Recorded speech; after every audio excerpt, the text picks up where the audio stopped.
අරහතෝ සම්මා සම්බුද්දස්ස නමෝ තස්ස භගවතු අරහතෝ සම්මා සම්බුද්දස්ස නමෝ තස්ස භගවතු අරහතෝ සම්මා සම්බුද්දස්ස.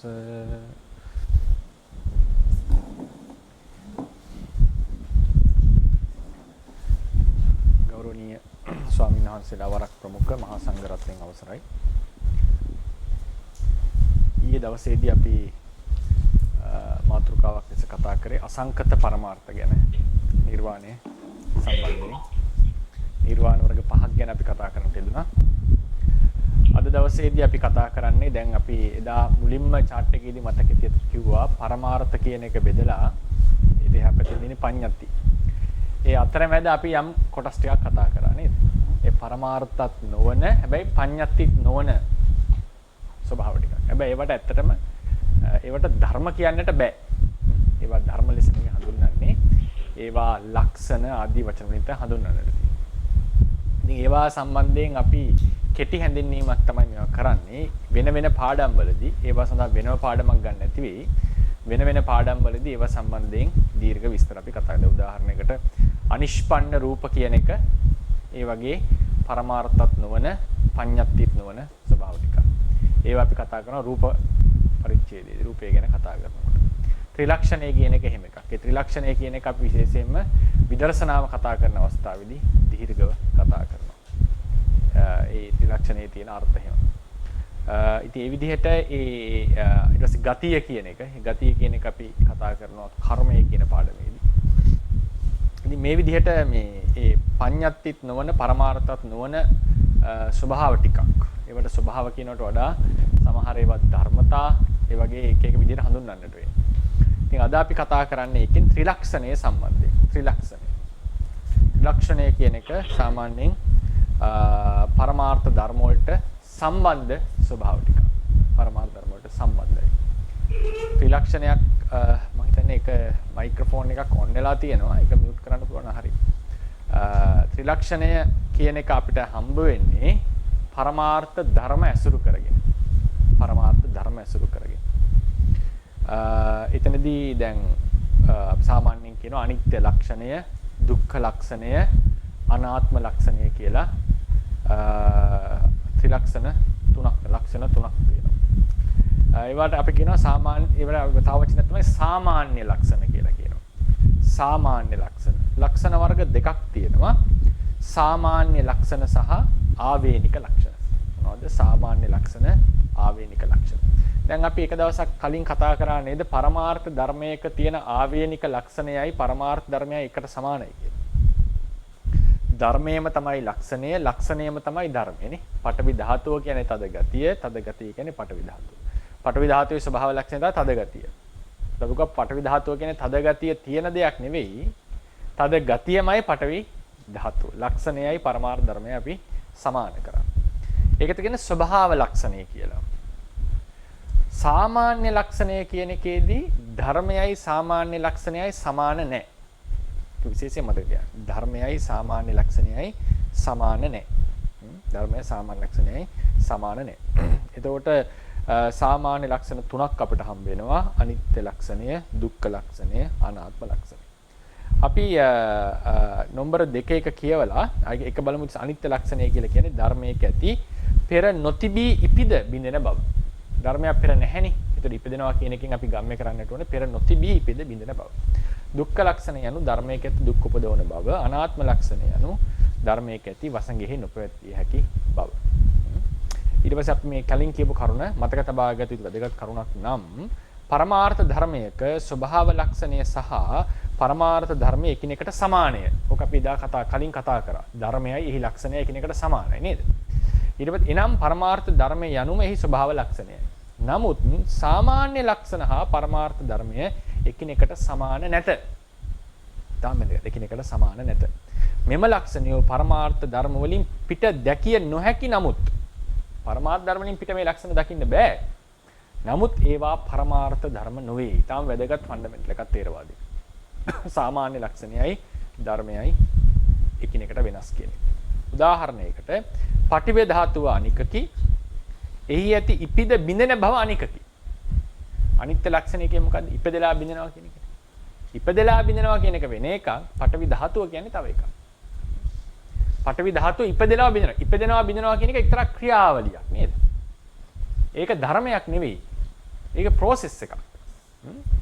එතකොට වේදනාව අනිකකි එහි දුක් උපදවන බව. එහි තියෙන දුක් උපදවන බව. ඒක තව එකක්. විඥානයේ අනිකකි එහි ඇති වසඟේ නොපවතින බව අනිකකි.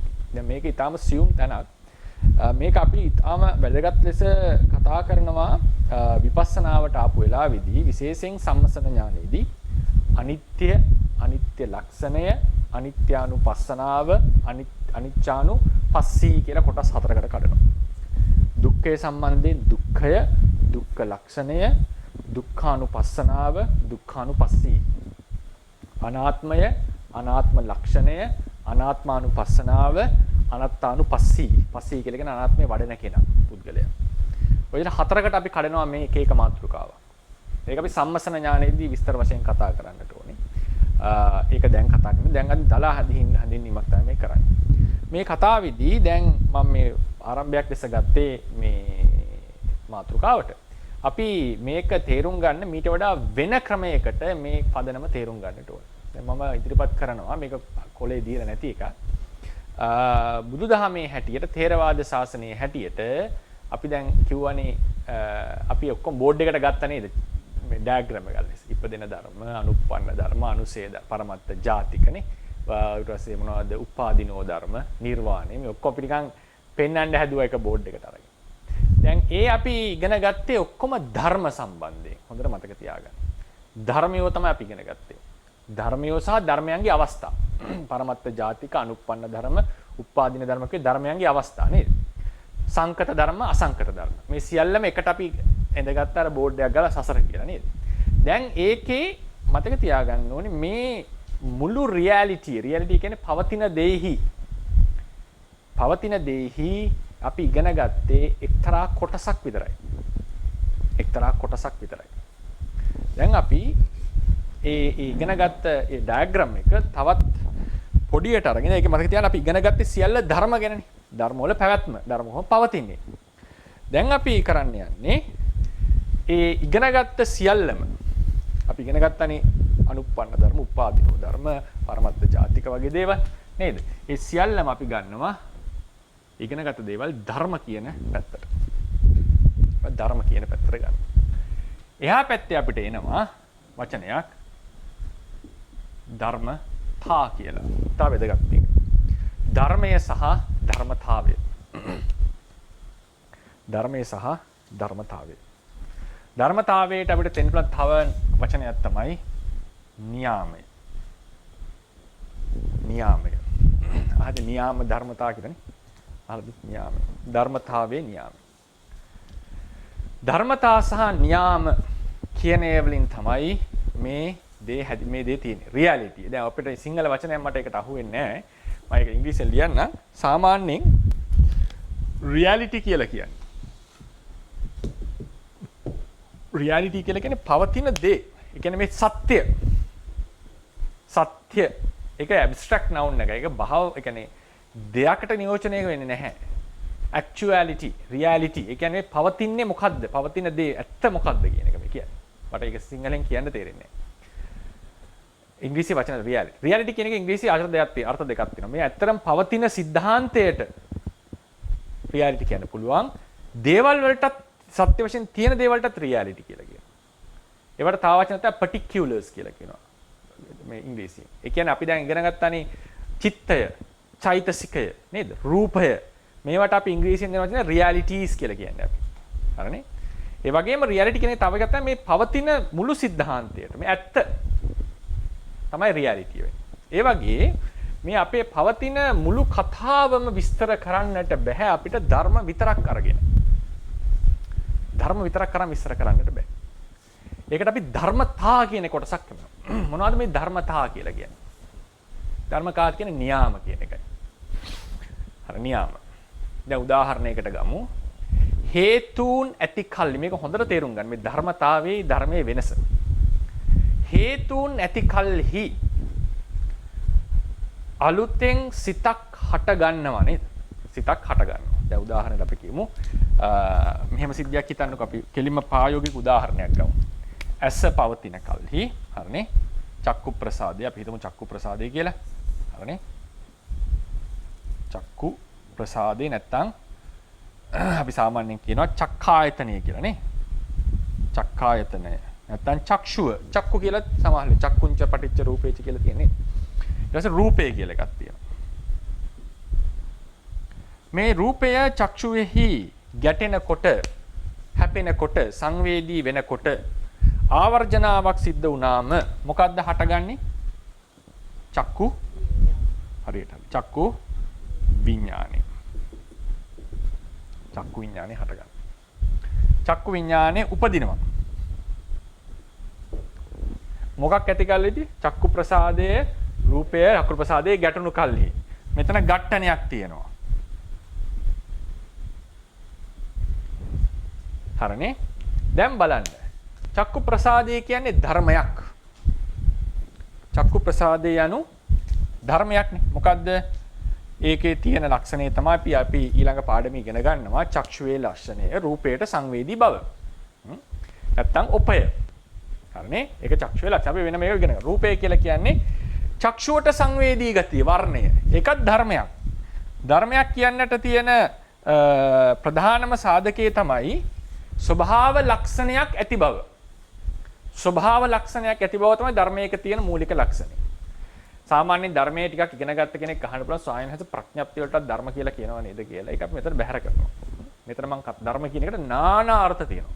දැන් හොඳටම පැහැදිලි බුද්ධ ධර්මය කියලාත් කියනවනේ වෙන්නේ. පොතපතෙත් තියෙනවනේ ධර්මයේ. මේ පරමාර්ථ ධර්ම ගැන නෙවෙයිනේ කතා කරන්නේ.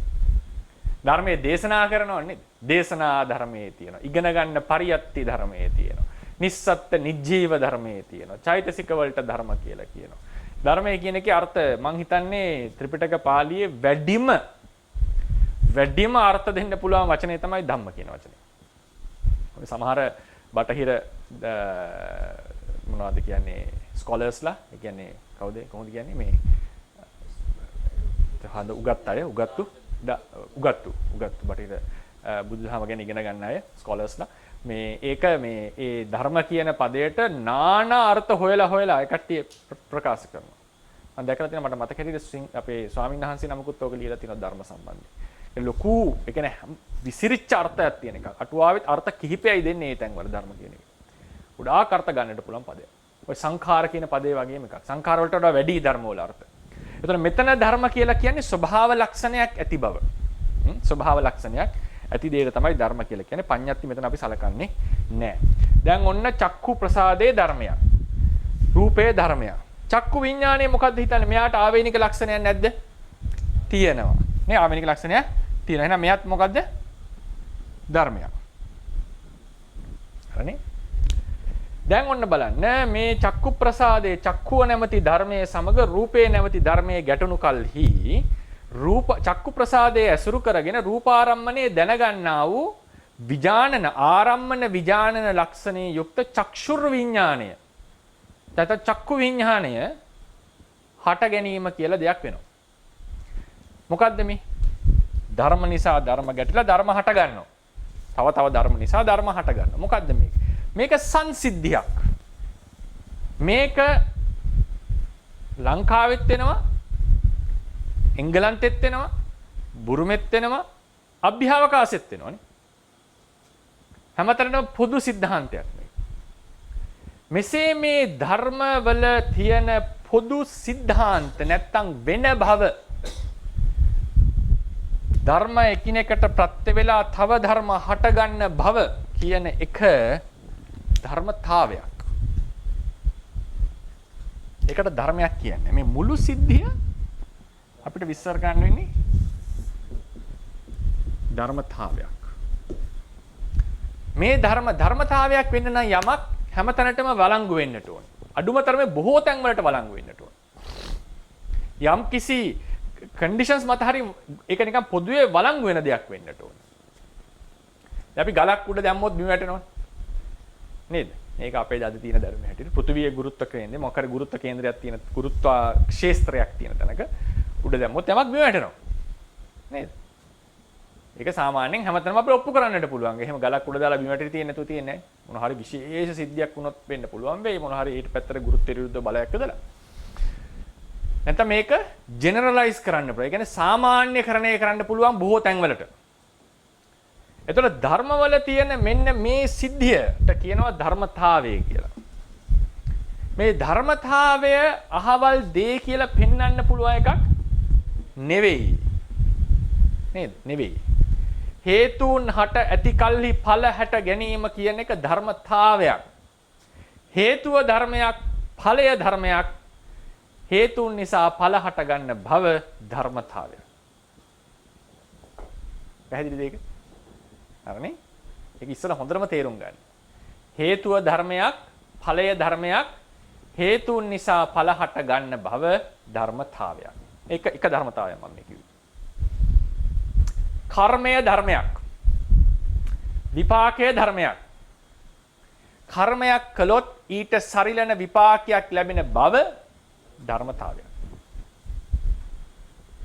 සිත යනු ධර්මයක්. හැම සිතක්ම ධර්මයක්. පංචද්වාරාවජන සිතට පසු චක්කු විඥාණයම පහළ වීම නැත්නම් දිපංච විඥාණයෙන් හිතක් පහළ වීමම ධර්මතාවය. ධර්මතා කියලා කියන්නේ ධර්මවලට නෙවෙයි. ධර්මවල තියෙන ස්වභාව ලක්ෂණයක් ඇත.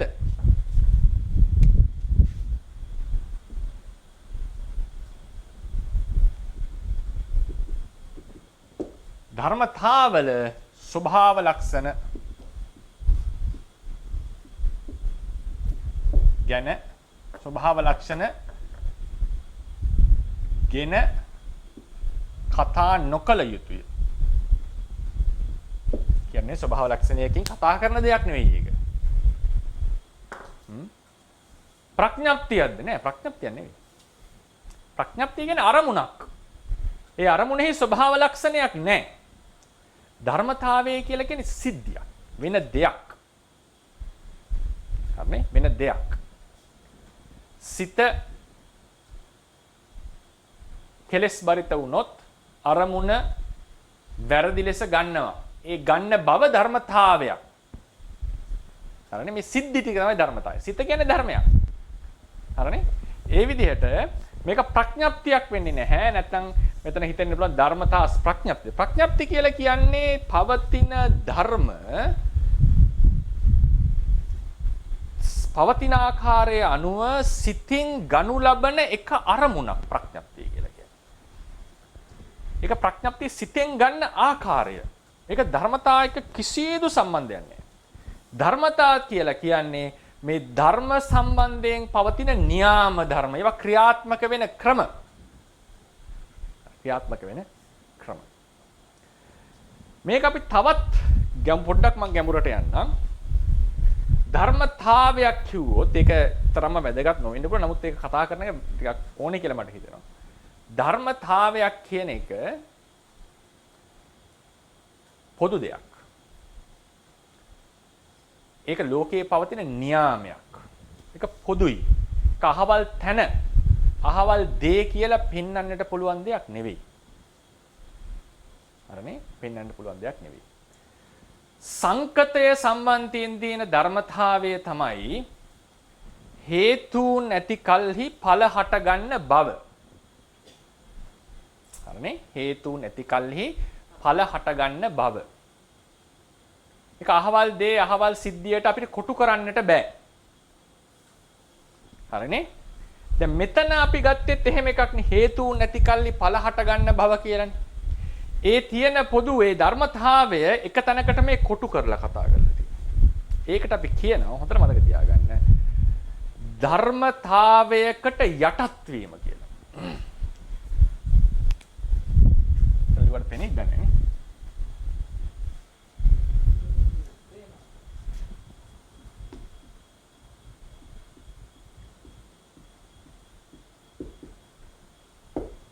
ධර්මතාවයකට යටත් වීම.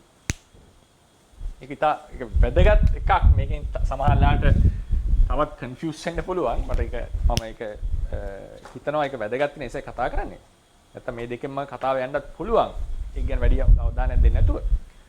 ධර්මතාවයකට යටත් වීම කියලා එකක් තියෙනවා. ඒ කියන්නේ දැන් උදාහරණයකට චක්ෂුර් විඥාණය කියන එක සංකත ධර්මතාවයට යටයි. ඇයි? ඔහුට තනිව හට ගන්නට බෑ, තනිව පවතින්නට බෑ.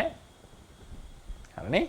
වෙන ධර්ම එකිනෙක පවතින කල්හි හේතු වෙන කල්හි විතරයි මොහු හටගන්නේ. හරිනේ? ඒ කියන්නේ හේතුන් මත යැපෙනවා, හේතුන් නිසා හටගන්නවා කියන ධර්මතාවයට මෙයා යටයි. දැන් නිවන කියන එක බලන්න. නිවන කියන එක හේතුන් නිසා පවතින එකක්ද? නෑ. නිවන සංකත ධර්මතාවයට යට නෑ. ඒක යටත් නෑ ඒකට. ඒකට හසු වෙන්නේ නෑ. ඒකට මට කියන්න වෙන්නේ යටත් කියලා මම අදහස් කරේ. ඒකට ඇප්ලයි කරන්නට බෑ. ඒ ධර්මතාවයක සම්බන්ධයක් නෑ ඔහු. ඇත්තටම යම් ධර්මතාවයක් ප්‍රායෝගිකව අරන් කතා කරන්නට ඕනේ නම් හැමතිස්සම ධර්ම එක්ක ඈඳලා කතා කරන්න. ධර්මතාවය කියන එක ධර්ම වලින් තොරව කතා කරන්න පුළුවන් එකක් නෙවෙයි. ධර්මතාවයේ කතා කරන්න වෙන්නෙම ධර්ම සමගමයි.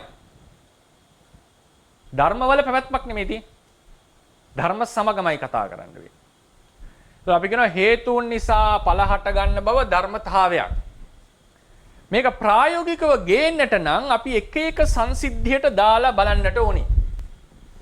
එක එක සංසිද්ධියට දාලා බලන්නට ඕනේ. එතකොට අපිට තේරෙනවා මේ සංසිද්ධිය හැටියට චක්ෂුර් විඥාණය සංකත ධර්මතාවයට යටයි. හරිනේ? සංකත ධර්මතාවයට යටයි. මොකද ධර්මතාවිකම එක නිකන් පොදුවේ කියන කතාවක්නේ. හේතුන් නිසා ඵල හට ගන්න බව. හරි මොකක්ද ඒ කියන්නේ? ඒ කියන්නේ උදාහරණයකට අපිට ගන්න උදාහරණයක් අපිට ගන්න වෙනවා. නේද? ඇස ඇති කල්ලි රූපය ඇති කල්ලි චක්කු විඥානය හට ගන්නවා. මෙන්න මේ සිද්ධියට මේ කොටු කරනවා. ඒ ධර්මතාවය අපි අරන් එනවා මේකට. මේ සංසිද්ධියේදී මේ සියලු මේ ධර්මයේ මේකනේ මූලිකය. මෙයා ඒ ධර්මතාවයට යටයි. ඒක අනුගතයි. ඒ අනුව තමයි හැසිරෙන්නේ. ඒ නිසා යම් කිසි ධර්මතාවයක් තියෙනවා, ධර්මතාවය කියලා ස්වභාවයක්. ඒක අහවල් දෙය කියලා අපිට පෙන්වන්න පුළුවන් ස්වභාව ලක්ෂණේ පවතින එකක් නෙවෙයි. ඒක නියාමයක්. ඒ නියාමය අපිට යම් යම් තැන්වල පේනකොට අපිට කියන්නට වෙනවා ඒ ධර්මය ධර්මතාවයට යටත් වෙලා තියෙන්නේ. ධර්මතාවයට හසු වෙලා තියෙන්නේ. හරිනේ? එතකොට යම් ධර්මයක් යම් ධර්මතාවයකට හසු වෙනවා නම් ඒ ධර්මයේ ධර්මතාවයේ අනුව විස්තර කළ හැකි. හරිනේ? ඒ ධර්මය ඒ ධර්මතාවයේ අනුව විස්තර කළ හැකි. ඒ නිසා මේ ධර්මතාවයට යටවීම කියලා කිව්වේ දැන් අපි උදාහරණයක මම ඇත්තටම ලියන්න ඕනේ මේ මැද. ධර්මතාවයට යටත් වීම.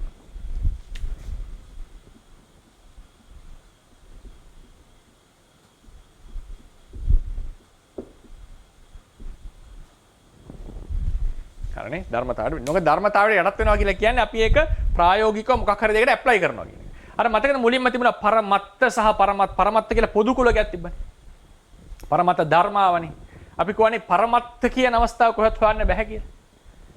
පරමත්ත කියලා කියන්නේ ස්වභාව ලක්ෂණයක් පිළිබඳ අදහසක් නේ. තවදා ලක්ෂණයක්. ඒක පවතින්නේ පරමාර්ථ ධර්ම ලෙස සත්‍ය වශයෙන්. ඒ වගේ ධර්මතාවය කියන එක අපිට පොදුවේ නිකන් කතා කරාට හරියන්නේ නැහැ. ඒක ධර්ම වලට ඈඳලා කතා කරන්න වෙන්නේ. එතකොට ඒ කියන්නේ මම කියන්න හදන්නේ අද අවශ්‍ය උනේ ධර්මතාවයක් පවතිනවා. ධර්මතාවයක පවතිනවා කියලා කියන්නේ එහෙම නියාමයක් ලෝකේ තියෙනවා. ඒ නියාමයේ ධර්ම වලට සම්බන්ධයි. ඒක අපි සිද්ධියක් කතා කරනකොට බලන්න වෙනවා. ඒ යම්කිසි ධර්මයක් ඒ නියාමයට අනුව හැසිරෙනවා නම් ඒ නියාමයට අනුව හැසිරෙනවා නම් ඒ ධර්මයේ ධර්මතාවයට යටත් වුණා කියලා කියන්නේ. දැන් ගලක් උඩ දැම්මම ගුරුත්වාකර්ෂණය කියන ඒ සිද්ධියට මෙයා යට වෙනවා. ඒ නිසා මෙයා පල්ලෙහාට එනවා. නේද? පල්ලෙහාට එනවා. ඉතින් ඒ නිසා මේ ධර්මතාවය සහ ධර්මය ධර්මතාවයට යටත් වීම කියන එක කියන මේ තුනම අපි කතා කරන්නට ඕනේ. මේක නැතුව වුණත් අපිට විස්තර කරන්න තිබුණා. නමුත් මේක තව අපි ගැඹුරට කවුරු හරි හිතනවා නම් මේ ප්‍රශ්නේ එන්න නිසා තමයි ධර්මතාවයට යටත් වීම කියන මාතෘකාවත් ගත්තේ. දැන් අපි හිතමුකෝ සංකත ධර්මතාවය කියලා. හේතුන් නිසා ඵලයක් හටගන්න බව. ඒකට යටත් වෙන සියලු ධර්ම වලට අපි කිව්වා මොකද්ද? සංකත ධම්ම කියලා. හරිනේ? හේතුන් නිසා හටගන්න බව. ඒ කියන්නේ හේතුන් නැතුව හටගන්න බෑ කියන එක. යම් කිසි ධර්මයක් මේ ධර්මතාවයට යටත් වේ නම් සංකත ධර්මතාවයට යටත් වේ නම් යම් ධර්මයක් ඒ ධර්මය සංකත ධර්මයක්. පැහැදිලිද? මේ ධර්මයේ සංකත ධර්මයක්. ඒ වගේම අපි බලමු. යම් ධර්මයක් දැන් අපි දැන් කතා කරන්නේ අනිත්‍ය ලක්ෂණය, දුක්ඛ ලක්ෂණය, අනාත්ම ලක්ෂණය කියලා නේද? අනිත්‍ය ලක්ෂණය කියන්නේ මතක තියාගන්න ධර්මතාවයක්. අනිත්‍යතාවය කියලා අපි කියන්නේ ඒකට. අනිත්‍යතාවය. මොකද්ද අනිත්‍යතාවයේ ධර්මතාවය? ඉපදලා බිඳෙන බව. ඉපදලා බිඳෙන බව තමයි අනිත්‍යතාවයේ අනිත්‍ය ධර්මතාවය. අනිත්‍ය ධර්මතාවය. යමක් ඉපදෙනවා නම් ඒ බිඳෙනවා. ඒක ධර්මතාවයක්. යම් කිසි ධර්මයක් ඒ ධර්මතාවයට යටනම් ධර්මතාවයට යටනම් ඒ ධර්මය අනිත්‍ය ධර්මයක්. අපි කියන සංකත ධර්මතාවය.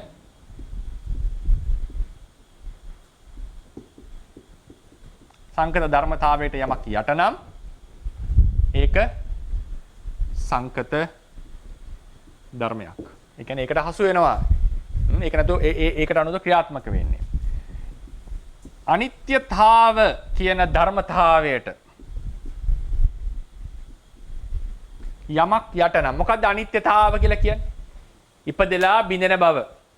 ඒතර යමක් මේ ඉපදෙලා බිඳෙන භවෙන් යුක්ත නම් ඒකට යටනම් ඒකට කියනවා මොකද්ද? අනිත්‍ය ධර්මයක්. අනිත්‍ය ධර්මයක්. දුක්ඛතාවය.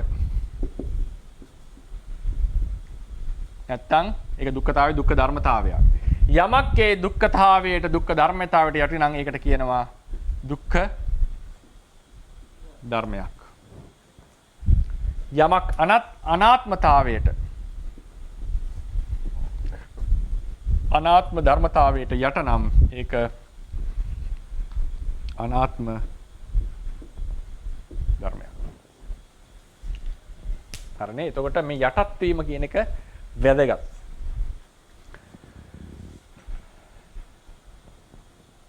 දැන් අනිත්‍ය කියලා කියන්නේ මොකටද? ධර්මතාවයක්ද ධර්මයේද? අනිත්‍ය යනු sorry මේක නෑනේ. හරිනේ? අනිත්‍ය යනු මොකද්ද?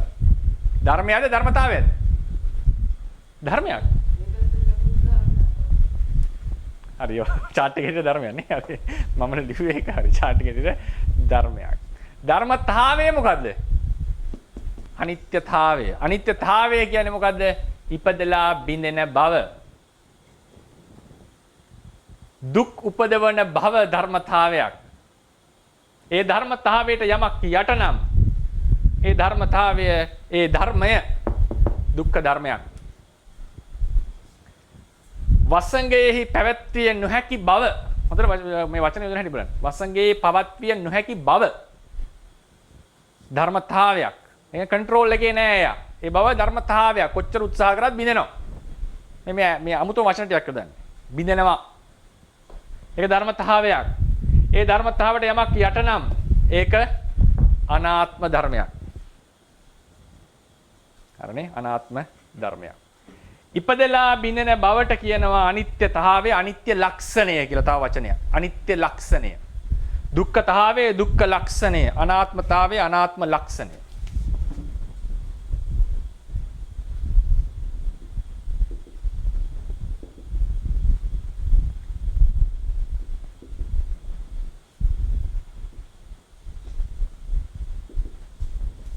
තවනම් හරිනේ?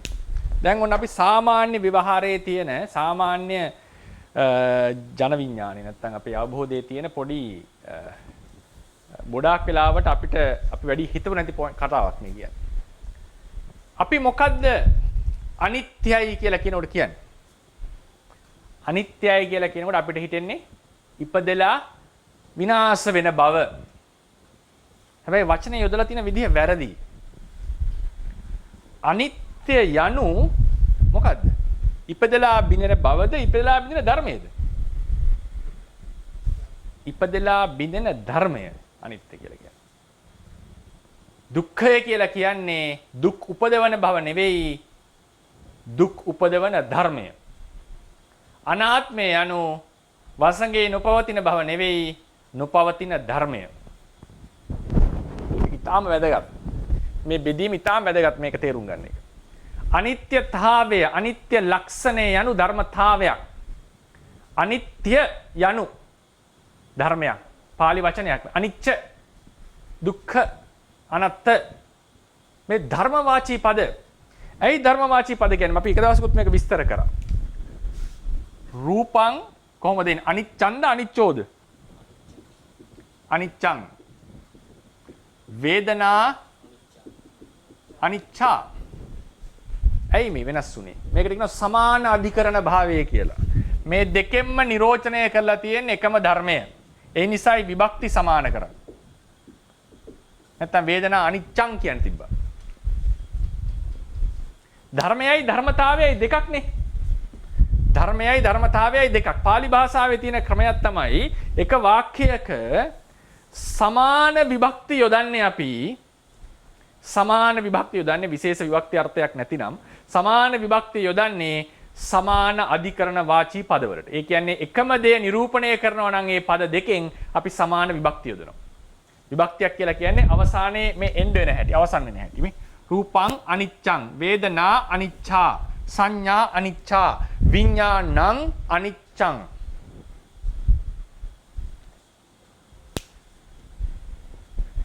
එහෙමනම් අනිච්ච, දුක්ඛ, අනාත්ත කියන පදවල අර්ථ, අනිච්ච, දුක්ඛ, අනාත්ත කියන පදවල අර්ථ ඒවා නිරූපණය කරලා තියෙන්නේ ධර්ම, ධර්මවාචී පද මේවා. ධර්මවාචී පද. ධර්මවාචී පද. ඒ නිසා අපි මෙතන ඉඳලා අපි කල්පනා කරන්නට ඕනේ අනිත්‍ය කියලා යොදන්නේ වෙනස් වෙන ධර්මයට මිසක් වෙනස් වීමට නොවේයි. වෙනස් වීමට ඔබට කියන්න ඕන නම් අනිත්‍යතාවය කියලා කියන්නේ. අනිත්‍ය ලක්ෂණය කියලා කියන්නේ. අනිත්‍ය කිව්වොත් ඔබ ධර්මයක් ගැන කතා කරලා තියෙනවා. ථේරවාදයේ හැටියට. මේක විශේෂයෙන් ථේරවාද සම්ප්‍රදායේ විදර්ශනා භාවනාවේදී මේ වෙනස විශේෂයෙන් කතා කරනවා. අනිත්‍ය, අනිත්‍ය ලක්ෂණය, අනිත්‍යානුපස්සනාව, අනිත්‍යානුපස්සී, අනිච්චානුපස්සී. දැන් ඒතර කෙනෙක්ට අහන්න පුළුවන් මේ රූපං අනත්තා, වේදනා අනත්තා කියන පදේ වෙනස් වෙලා නැහැ. අනත්තා කියන එක. ඒකට හේතුව අත්ත කියන පදේ තියෙනවා විශේෂ ව්‍යාකරණ රූපයක්. ඒ නිසා තමයි ඒක වෙනස් වෙලා නැත්තේ. නැත්තම් අනිත්‍ය දුක්ඛ කියන පද දෙකේම තියෙනවනේ රූපං දුක්ඛං, වේදනා දුක්ඛා. හරිනේ? ඒ නිසා අනිත්‍ය දුක්ඛ අනාත්ම කියන පද තුනම ධර්මවාචී. ඒකේ අනාත්ම කියන එකේ ව්‍යාකරණ වලේ පශයක් තියෙනවා අත්ත කියන පදය සම්බන්ධයෙන්. අත්තානෝ කියලා ඒක වර්ණගෙන ක්‍රමයක් තියෙනවා. ඒ නිසා අනත්ත පදය රූප වශයෙන් යෙදුවත්, වේදනා වශයෙන් යෙදුවත් අනත්තා කියලාමයි අපිට පෙළේ හම්බ වෙන්නේ.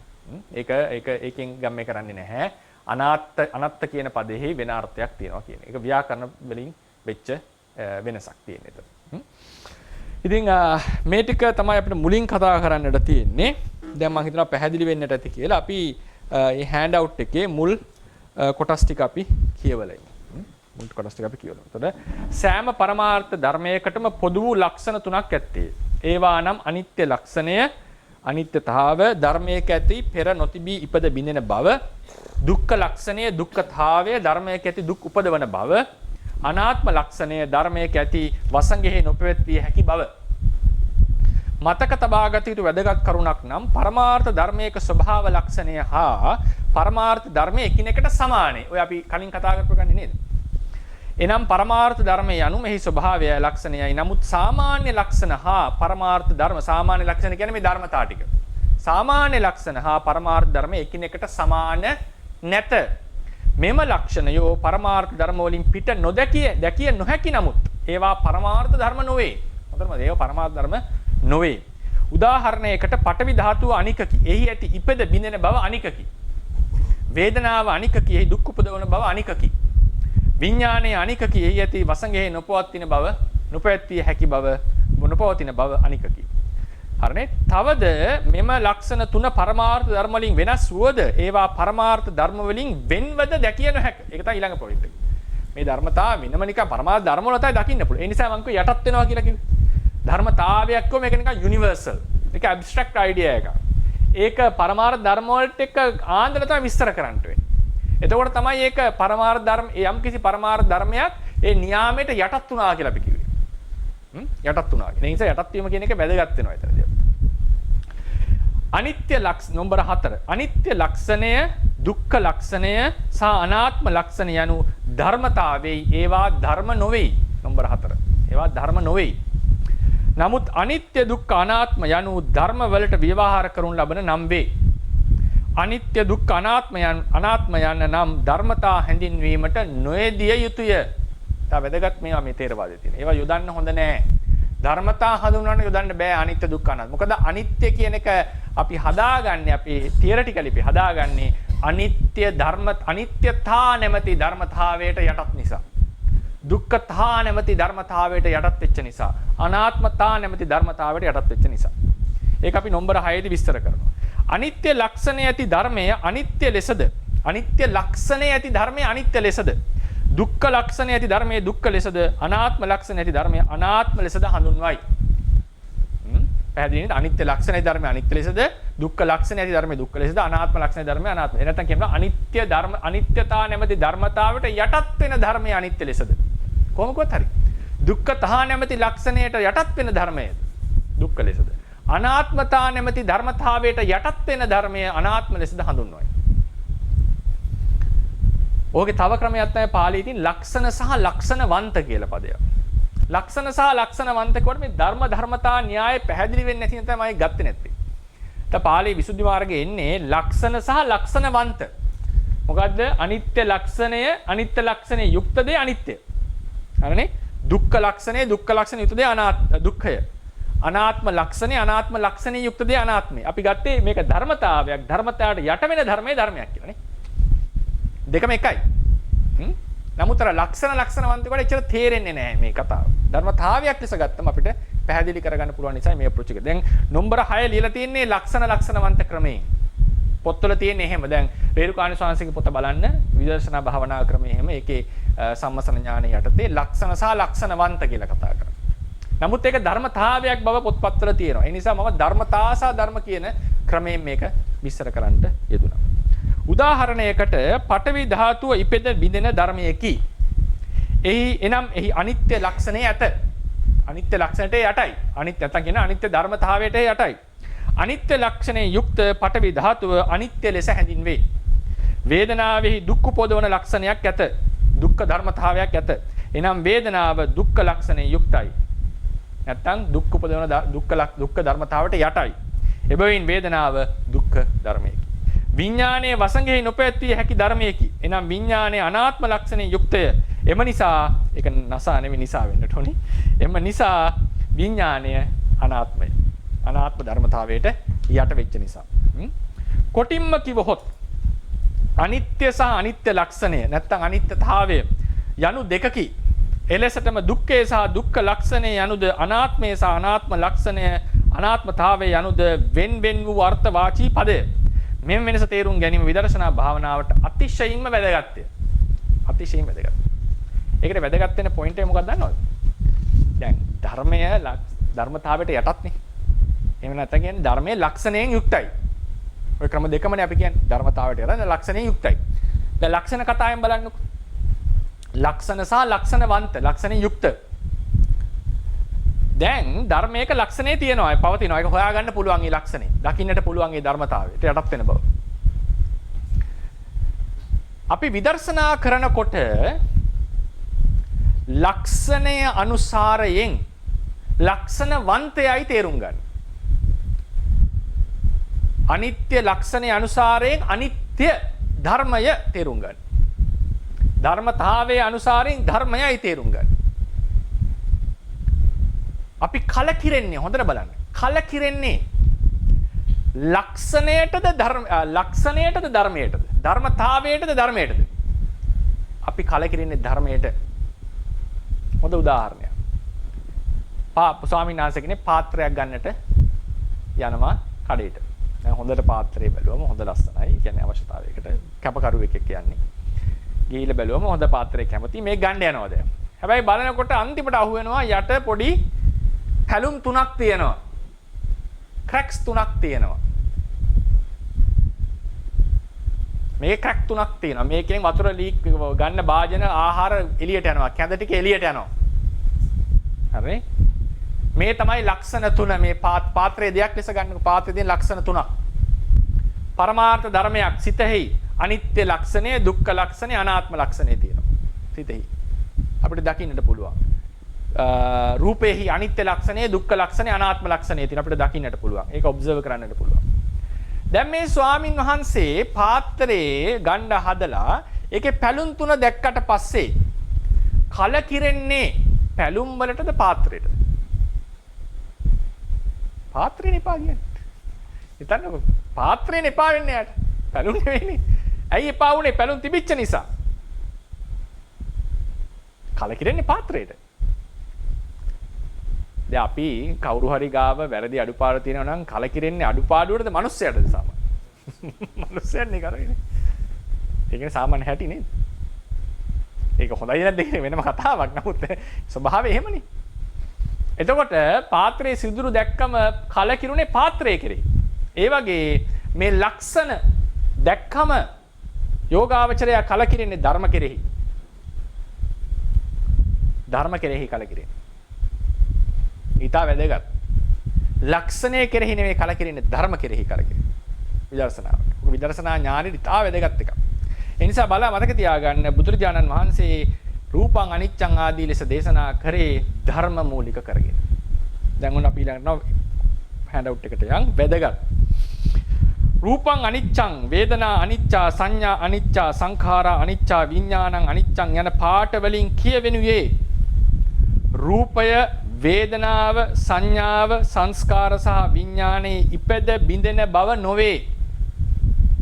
ඉපද බිඳෙනවා කියන්නේ ධර්මතාවයක් කියන එකනේ. මෙම් පාඨයන්ගෙන් කියවෙනුයේ ඒ ස්කන්ධයෝ ඉපද බිඳෙන ධර්ම භවයි. සම්පූර්ණ විදර්ශනා අරමුණ වෙනස් වෙනවා. හොඳට මතක තියාගන්න. විදර්ශනා කරනකොට යෝගියෙක් මේ ක්‍රම දෙකටම රූපේ බිඳෙන බව දැකීමයි රූපේ බිඳෙන ධර්මයක් ලෙස දැකීමයි කියන එක සම්පූර්ණ දෙකක්. උදේවය ඥානයේදී මානසිකාර ක්‍රම දෙකක් තියෙනවා. සංස්කාරයේ ඉපදෙන බිඳෙන බව සිහි කරන ධර්මතාවයේ දකින්නේ අපි. සංස්කාරය අනිත්‍යයි කියලා මෙනෙහි කරනවා. ඉපදෙන බිඳෙන ගතියෙන් යුක්ත නිසා මේ ධර්මය අනිත්‍ය ධර්මයක්, తాවකාලික ධර්මයක් කියලා මෙනෙහි කරනවා. කම්ප්ලීට්ලි ක්‍රම දෙකක්. උදේවය දැකීම එකක්, ධර්මයට ත්‍රිලක්ෂණය ආරෝපණය කරලා දැකීම තව එකක්. හරිනේ? ඒ නිසා රූපං අනිච්චං වේදනා අනිච්චා කියලා කියන්නේ රූපය බිඳෙනවා කියපු එක නෙවෙයි. රූපේ බිඳෙන ධර්මයක් කියලා කියපේ. රූපේ බිඳෙන නිසා තමයි ඒක කිව්වේ. නමුත් මේ පහට වැදගත්. ඒක මතක තියාගන්න ක්ලේශ ප්‍රහාණයට මේක ඉතා වැදගත්. මේ මානසිකාර කරන ක්‍රමය කොහොමද අරමුණ ගත්තේ කියන එක. ඒක අපි එදාට දීර්ඝව කතා කරමු. මොකද විපස්සනාවේ මොකද්ද ප්‍රධානම අරමුණ? කොහොමද ඒ අරමුණ තේරුම් ගන්න කියන එක වෙනම මාතෘකාවක්. මම මේ දැන් අර අදහසක් විතරයි දෙන්නේ. මේ ත්‍රිලක්ෂණය තේරුම් කරගන්න. එතකොට රූපං අනිච්චං කියන එක කොහොමද පරිවර්තනය කරන්න ඕනේ? රූපය ඔය දිනේ කළු පාටෙන් ලියලා රූපය ඉපිද බිඳෙන ධර්මයකි. රූපය ඉපිද බිඳෙන ධර්මයකි. වේදනා අනිච්චා වේදනාව ඉපිද බිඳෙන ධර්මයකි. සංඥා අනිච්චා සංඥාව ඉපිද බිඳෙන ධර්මයකි. සංඛාරා අනිච්චා සංස්කාරය ඉපිද බිඳෙන ධර්මයෝ වෙති. විඥානං අනිච්චං විඥානේ ඉපිද බිඳෙන ධර්මයක් වෙයි. මෙම ආකාරයටම රූපං දුක්ඛං යන රූපේ දුක් උපදවන්නයි දුක් උපදවයි යන්න නොව රූපය දුක් උපදවන ධර්මයක් යනුයි. හරිනේ? අනත්තායි රූපං අනත්තා යනු රූපේ වසඟෙහි නොපවතී යන්න නොව රූපය වසඟෙහි නොපවත්නා ධර්මයක් යනුයි. මේ දෙකටම ක්‍රම දෙකටම භාවනා කරනකොට තේරෙයි සම්පූර්ණ වෙනස්. හිතට දැනෙන ක්‍රමය, කෙලෙස් වලට දැනෙන ක්‍රමය, අවබෝධය උපදින ක්‍රමය. ගොඩක් වෙලාවට අපි හුරු වෙලා තියෙන රූපේ බිඳෙනවා කියන එක බලන්න විතරයි. රූපේ බිඳෙන ධර්මයක්. මේ ධර්මයේ කෙරෙහි නිබ්බිදාව කලකිරෙන්නේ. සංකත ධර්මයේ කෙරෙහි කලකිරෙන්නේ, අසංකතයට හිත පනින්නේ. ඒ නිසා ලක්ෂණයයි ලක්ෂණවන්තයයි ඊටාම වැදගත්. අපේ ථේරවාදයේදී මේක විශේෂයෙන් කියනවා මේ දෙක තේරුම් ගන්න නැතුව විදර්ශනාව ඉදිරියට යන්න බෑ. සම්මසන ඥානයේදී විශේෂයෙන් මේක හඳුන්වලා දෙනවා මේ කරුණු කීපේ සම්බන්ධයෙන්. එතකොට මේක තමයි අපිට ලක්ෂණ සහ ලක්ෂණවන්ත නැත්නම් ධර්ම සහ ධර්මතා වශයෙන් අපිට කතා කරන්නට තියෙන්නේ. ඊට පස්සේ තව වැදගත් එකක් තියෙනවා. මේක අපි කතා කරන්නට ඕනේ. මේක ගැන ක්ලියරන්ස් එක තව වැඩි කරවන්නට. සාමාන්‍යයෙන් අපි ව්‍යවහාර කරන සමහර වාක්‍යවල තියෙන අඩුපාඩු අපි පෙන්වා ගන්න ඕනේ. ථේරවාදයේ හැටියට. ථේරවාද ධර්මයේ හැටියට සමහර වාක්‍ය අපි යොදනවා. මේ ධර්මතා බෙදීම ගැන අවබෝධයක් නැතුව. ඒක අපි හොඳට තේරුම් ගන්නට ඕනේ. දැන් උදාහරණයකට අපි කියමුකෝ දැන් සාමාන්‍යයෙන් ඔය කියනවා නේද? වෙනස් වෙන ලෝකයේ එහෙම කියන්නේ අනිත්‍ය ලෝකයේහි අනිත්‍ය නොවන එකම දේ අනිත්‍යතාවයි කියලා අහලා තියෙනවා. අහලා තියෙනවද? අනිත්‍ය ලෝකයේහි අනිත්‍ය නොවන එකම දේ අනිත්‍යතාවයි. අනිත්‍යතර කියන්නේ අනිත්‍යතාවය නිට්ටයයි. ඇයි අනිත්‍ය නොවන එකම දේ අනිත්‍යතාවයි නම් අනිත්‍යතාවය නුත්‍ය වෙන්න එපේ. එහෙම වාක්‍යය දෙනවා සාමාන්‍යයෙන්. නේද? වෙනස් නොවන ලෝකයේ වෙනස් නොවන එකම දේ අනිත්‍යතාවයි වෙනස් නොවන එකම දේ වෙනස් වීමයි. එතන නම් ඔය වෙනස් වීම කියන වචනේ යොදන නිසා ඒකේ දාර්ශනිකව අර්ථය තර්ක කරලා කෙනෙක්ට ගන්න පුළුවන්. ඒ නිසා මම මේ වාක්‍යය යොදාගන්නේ. මොකද ඒක වෙනස් වීම කියන එකේ ගොඩාක් පැති. දැන් ලෝ එකක් වෙනස් වෙනවා, ධර්මයක් වෙනස් වෙනවා කියලා වෙනස් වීම හැමතැනටම ඇප්ලයි කරගන්න පුළුවන්. ඒ නිසා මම මේ වාක්‍ය ගන්නෙ නෑ. මේ වාක්‍ය කෙනෙක්ට ලස්සන තර්කයක් ගෙනල්ලා ඒක ඔප්පු කරන්නට පුළුවන්. හැබැයි ඔය සාමාන්‍ය ව්‍යවහාරයේ තියෙන න්‍යායට අපි මේ ධර්මතා න්‍යායෙන් කරන එක නෙවෙයි. ඒ නිසා මම මේ වාක්‍ය ගන්නෙ නෑ. ඒක හරි කියන එක නෙවෙයි මම කියන්නේ. ඒක හරියන්නට නම් වෙන ක්‍රමයකට ඒක විස්තර කරන්නට ඕනේ. සාමාන්‍යයෙන් ඒක වෙන ක්‍රමයකට විස්තර කරනවා. දැන් අපි හිතමු මෙහෙම කියලා අනිත්‍ය නොවන අනිත්‍ය වෙන ලෝකයේහි අනිත්‍ය නොවන එකම දේ අනිත්‍යතාවය. දැන් ඔකට තේරෙනවද මේ වෙනස? අනිත්‍යතාවය anu ධර්මතාවයක්. අනිත්‍ය anu ධර්මයක්. අනිත්‍ය මේ වාක්‍යෙම තේරුම් ගන්න. මේක විස්තර කරන්න කලින්. අනිත්‍ය ලෝකයේහි, ඒ කියන්නේ විනාශ වන ලෝකයේහි. හරිනේ? අනිත්‍ය නොවන එකම දේ අනිත්‍යතාවයි කියලා කිව්වොත් අනිත්‍යතාවය anu ධර්මයක්. අනිත්‍ය anu ධර්මවාචී පදයක්. නේද? එතකොට විස්තර කරලා තියෙන්නේ අනිත්‍යතාව නැමැති ධර්මතාවය නිට්ටයයි කියලා නේද? ධර්මවාචී පදයකින් හඳුන්වලා තියෙනවා. ඒ කියන්නේ ධර්මතාවයේ ධර්මයක් ලෙස අරගෙන. පැහැදිලිවද ඒ කතාව? අනිත්‍ය දැන් මෙහෙම කියන්නේ අනිත්‍ය ධර්මතාවයට යමක් යටත් වුනේ නැත්නම් ඒක මොකක්ද වෙන්න ඕනේද? නිට්ටය ධර්මයක් වෙන්න ඕනේ. නිට්ටය anu ධර්මයක්. නිට්ටය anu ධර්මයක්. මොකක්ද ඒ ධර්මයේ ලක්ෂණය? අනිත්‍යතාවයට යටත් නොවන බව. ඒකයි මම යටත් වෙන බව කියන එක වැදගත් කරගත්තේ. යම් ධර්මයක් මේ ධර්මතාවයට යටත් වෙන්නේ නැත්නම් ඒක ප්‍රතිවිරුද්ධ ධර්මයක්. දැන් අනිත්‍ය ධර්මතාවයට යටත් වෙන ධර්මයක් තියෙනවා. ඒ තමයි නිර්වාණය. අසංකතය. ඒ නිසා ඒක නිට්ටයයි. අසංකතය නිට්ටයයි. හරිනේ?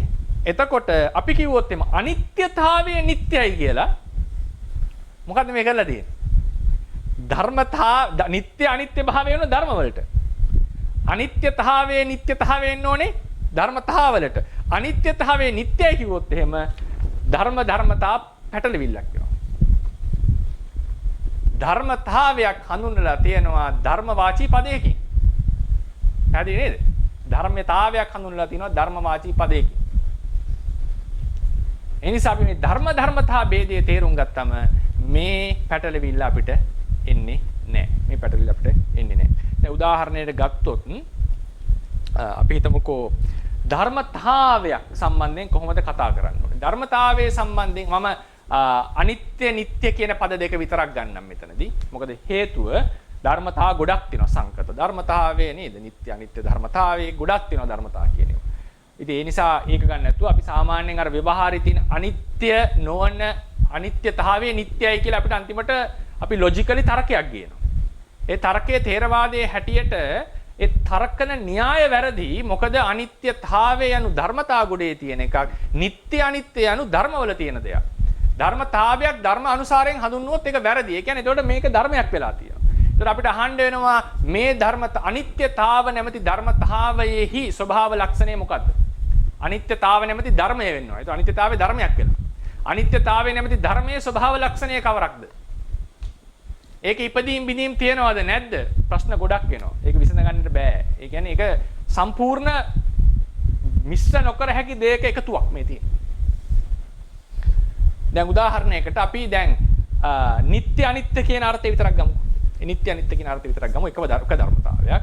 ඒක අපිට පස්සේ පුළුවන් මේ ධර්මතාව කියන මාතෘකාවක් යටතේ අපිට ඔක්කොම ධර්මතාව කතා කරන්න වෙන්නේ නැහැ. එහෙම කතා කරන්න අපි දන්නෙත් නැහැ. ඔක්කොම තියෙන ධර්මතාව ටික. ඉතින් අපි බලමු නිට්ටය ධර්මතාවයේ අනිත්‍ය ධර්මතාවයේ අනිත්‍යතා ධර්මතාවයේ නිට්ටතා ධර්මතාවයේ කියන එක ගත්තොත් එහෙම කොහොමද? යම් කිසි අනිත්‍යතාවය කිව්වේ මොකද? ඉපදලා බිඳෙන බවනේ. ඒ වගේම නිට්ටතාවය කියන්න පුළුවන් ඉපදිලා බිඳෙන්නේ නැති බව හෝ ඉපදිලා නොබිදී පවතින බව. යමක් හරි. එතකොට ඒකට යටත් වෙනවා. අපි නිට්ටතාවය පැත්තකින් තියමු. අනිත්‍යතාවය විතරක් කරන් මේක විස්තර කරලා. අනිත්‍යතාවය යනු ඉපදිලා බිඳෙන බවනේ. ඒකට යම් ධර්මයක් යට නම් ඒ ධර්මය අනිත්‍යයි. හරිනේ? අනිත්‍යතාවයට යම් ධර්මයක් යට නම් ඒක අනිත්‍යයි.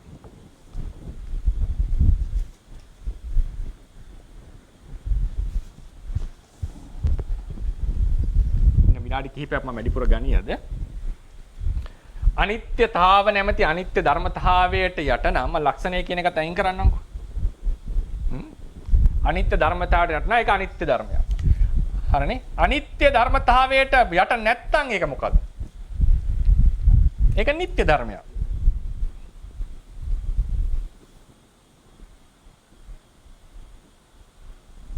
ඒක නිට්ටය ධර්මයක්. ඉපදලා බිඳෙනවා කියන ධර්මතාවයට යට නැති නිසා.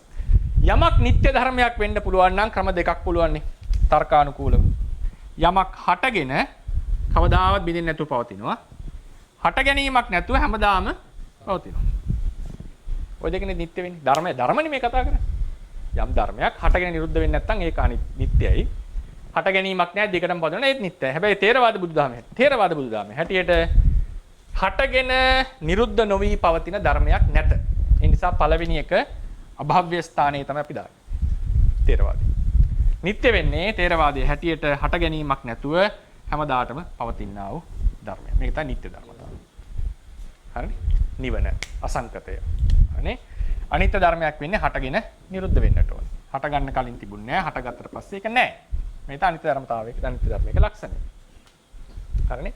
ඉතින් මේ තමයි ධර්මයක් අනිත්‍ය ලෙස හෝ දෙයක් අනිත්‍ය ලෙස හෝ නිට්ටය ලෙස හෝ වාචී වරන්න තියෙන මේ මොකද්ද මේකේ තිබිච්ච න්‍යාය ධර්මතාවයක් තිබුණේ ධර්මතාවයට යට වුණා ධර්මතාවයට අසු වුණා ධර්මතාවයට අනුව විස්තර කරන්නට පුළුවන් එහෙනම් විස්තර කරන්න පුළුවන් ඒක අනිත්‍ය ධර්මයක් වුණා විස්තර කරන්න බැරි එක නිට්ටය ධර්මයක් වුණා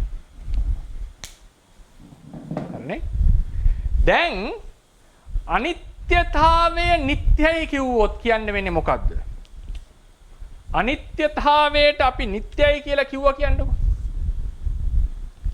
ඇයි නිට්ටය ආවේ? නිට්ටය අනිත්‍ය භාවය ආවේ ධර්මතාවයට යටවීම නොයටවීම උඩ. හරිනේ? එහෙනම් මේ අනිත්‍යතාවයත් යටත් වෙන තව අනිත්‍යතාවයක් තියෙනවා. පැහැදිලිද?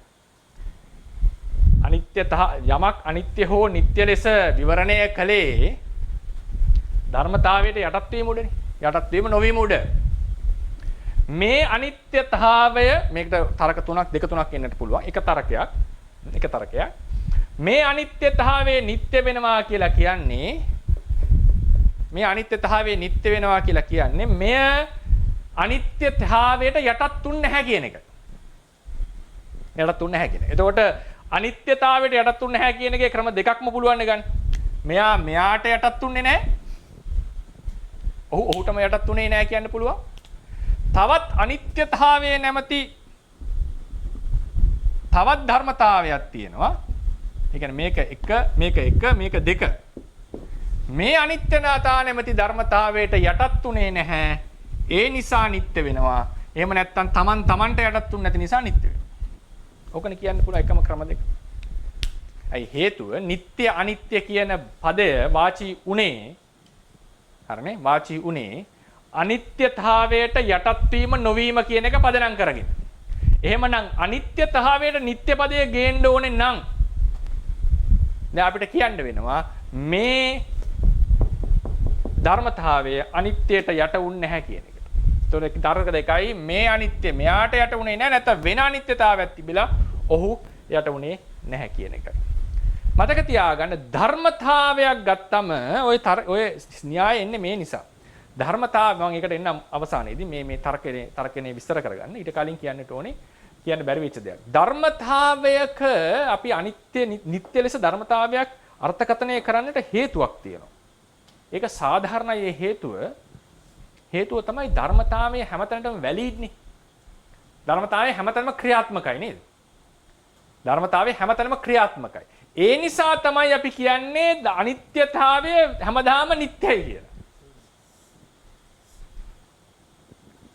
ධර්මතාවය හැමතැනටම වැලිඩ් නිසා තමයි අපි කියන්නේ මේක නිට්ටයයි කියලා. හැබැයි මේ වචනේ යොදන ක්‍රමය ථේරවාද ක්‍රමයට පටහැනි.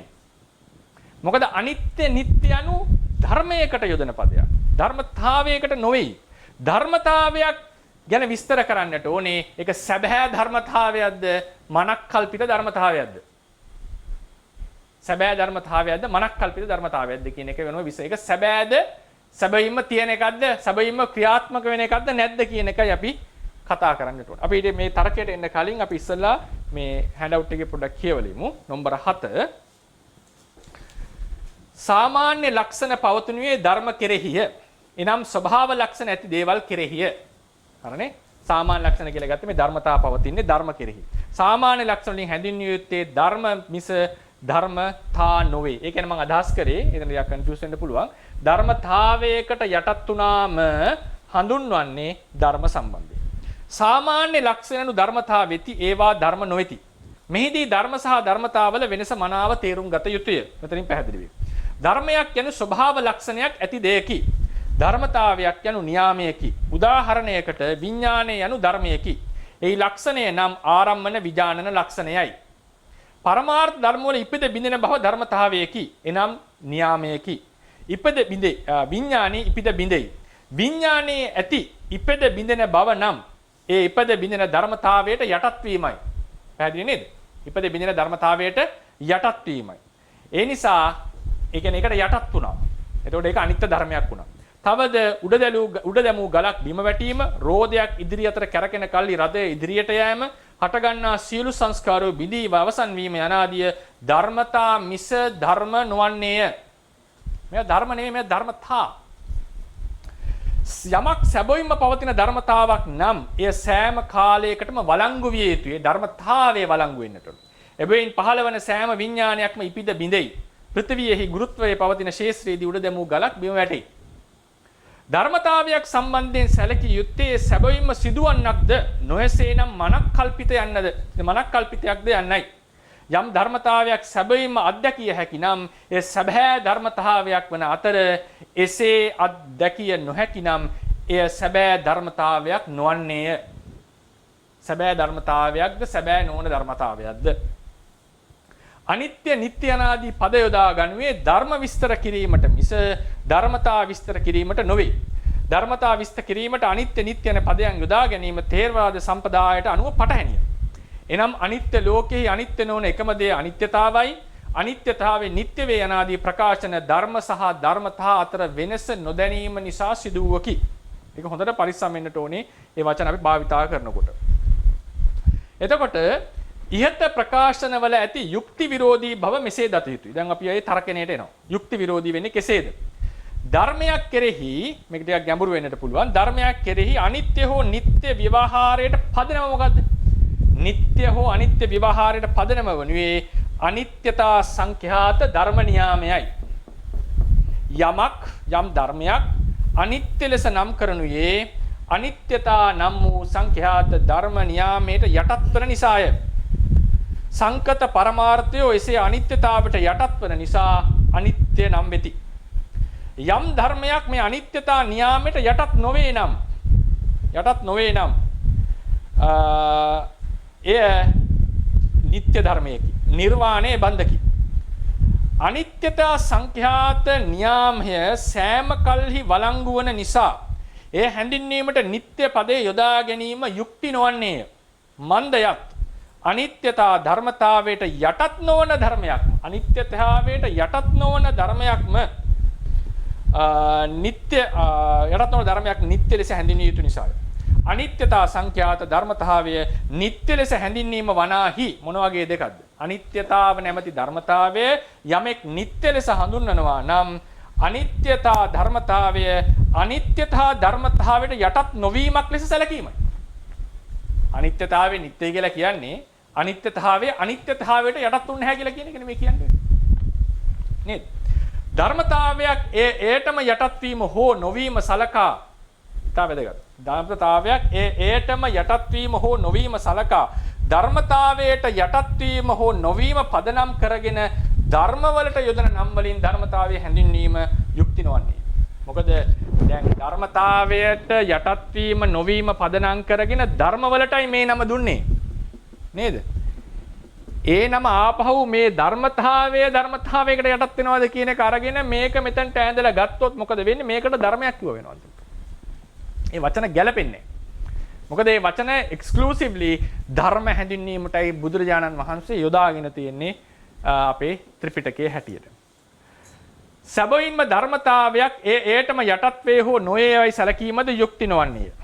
මන්දයත් ඉන් එම ධර්මතාවය යටත් නොවන තවත් ධර්මතාවය අනිත්‍යතා ධර්මතාවය පිළිබඳව සිටිය යුතුයි. මේ දෙවෙනි තර්කය. මේක අනිත්‍ය වෙන්න නම් මේක ධර්මතාවයකට යටත් වෙන්න බෑ. හරිනේ? එතකොට මේක ධර්මතාවට යටත් වෙනවා නම් අපිට හිතන්න වෙනවා තව වෙනස් ධර්මතාවයකට යටත් වෙනවා. මන්දයත් ඉන් එම ධර්මතාවය යටත් නොවන තවත් අනිත්‍යතා ධර්මතාවය පිළිබඳ සිදිය යුතු නිසාවෙන් හා පළමු අනිත්‍යතා ධර්මතාවය දෙවෙනි අනිත්‍යතා ධර්මතාවයට යටත් නොවීම වශයෙන් ධර්මයක් වෙන නිසාවෙන් මේක මෙයාට යටත් නොවන නිසා මෙයා ධර්මයක් බවට පත් වෙනවා. අනිත්‍යතා ධර්මතාවයේ නිත්‍ය ලෙස සලකන කල්ලි ඉන් ගම්‍ය වෙනුවේ ඒ දෙවන අනිත්‍යතා ධර්මතාවයට යටත් නොවන ධර්මයක් බවයි. මන්දයත් නිත්‍ය විවහාරයේ යෙදෙනුවේ සැබෑ වශයෙන් ක්‍රියාත්මක වන අනිත්‍යතා ධර්මතාවයට යටත් නොවන ධර්මයන්ට නිසා වෙන්නේ. ඒ නිසා නිත්‍ය විවහාරයේ එන්නේ ධර්මතාවයකට අනිත්‍යතා ධර්මතාවයට යටත් නොවුණු ධර්මයකට. තවද අනිත්‍යතාවයේ නිත්‍ය ලෙස සැලකීම ධර්මයක් ලෙස සැලකීමකි. අනිත්‍ය anu හටගෙන බිඳෙන ධර්මයකි. අනිත්‍ය anu හටගෙන බිඳෙන ධර්මයකි. ඒ බව සූත්‍රානුසාරයෙන් සහ සූත්‍රවල යොදා ඇති ව්‍යාකරණ අනුසාරයෙන් මනාවට දත හැක. ඒ අනුව නිත්‍ය යනු හටගෙන හෝ හට ගැනීමක් නොමැතිව නොබෙදී පවතිනා වූ ධර්මයකි. නිත්‍ය යනු හට ගැනීමක් කියලා නොබෙදින පවතින ධර්මයක් නොව හට ගැනීමක් නැතුව නොබෙදී පවතින ධර්මයක්. තේරවාදීන්ට අනුව ඉපද නොබෙදී පවතින ධර්මයක් නොමැත. එබැවින් නිත්‍ය ධර්ම යනු හට ගැනීමක් නැති එලෙසටම බිඳීමක් නොමැති ධර්මයි. එනම් අසංකත පරමාර්ථයි. තේරවාදයේ හැටියට මෙම අසංකත පරමාර්ථවල ලක්ෂණය නම් දුක්ඛයන්ගෙන් මිදුණා වූ ශාන්ත ස්වභාවය. මෙයාට ආවේනික ලක්ෂණයක් තියෙනවා. මෙයාට ස්වභාව ලක්ෂණයක් තියෙනවා. මට කියන්න ඕනේ මේකට අනිත්‍ය කියලා ව්‍යවහාර කරොත් මේක ධර්මයක් ලෙස අලකලා තියෙනවා. ධර්මයක එකක් තමයි ස්වභාව ලක්ෂණයක් තියෙන්නට ඕනේ. දැන් නිත්‍ය ධර්මයේ ස්වභාව ලක්ෂණ තියෙනවා. අසංකත පරමාර්ථයේ ස්වභාව ලක්ෂණයක් තියෙනවා. දුක්ඛයන්ගෙන් මිදුණා වූ ශාන්ත ස්වභාවය. අනිත්‍යතාවයේ නිත්‍ය ලෙස සැලකීම ඒට ධර්ම භාවයේ ආරූඪ කිරීමකි. මේකට නිත්‍ය ලෙස කිව්වොත් ඒකට ධර්ම භාවයේ ආරූඪ කරා. එසේ වූ කල්හි අනිත්‍යතා සංඛ්‍යාත ධර්මතාවයේ ස්වභාව ලක්ෂණ ආදිය සෙවිය යුතුයි. මේක දැන් ස්වභාව ලක්ෂණයක් අපිට සොයන්නට වෙනවා. මන්දයත් ධර්මයක් වීමට ස්වභාව ලක්ෂණයක් පැවතිය යුතුය. ධර්මතාවයක එමුදු ස්වභාව ලක්ෂණයක් නැත. මෙසේද අනිත්‍යතාවයේ නිට්ටයයි සැලකීම ථේරවාදයට පටහැනි.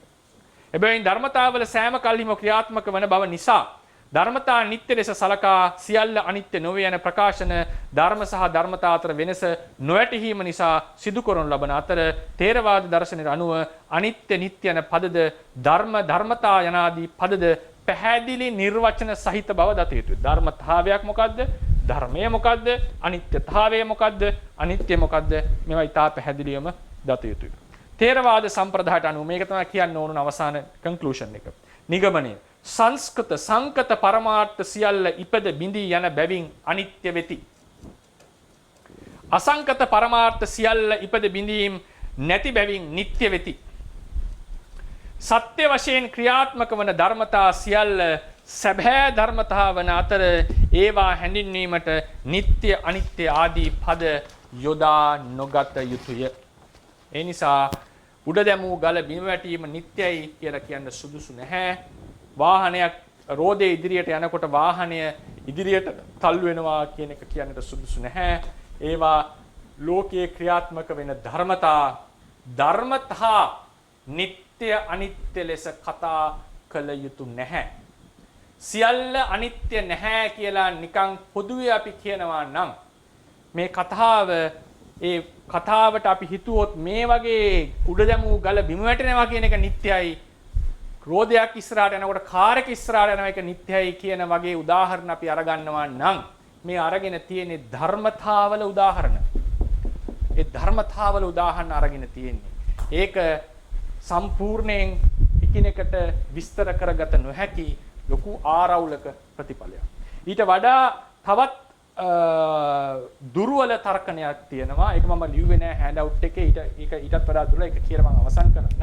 සමහර විට හිතෙන්නට පුළුවන් උදාහරණයකට කෝණ තුනක් තියෙනකොට අපි කියනවා ඒකට ත්‍රිකෝණයක් කියලා. පාද තුනක් තියෙනකොට ඒකට ත්‍රිකෝණයක් කියලා කියනවා.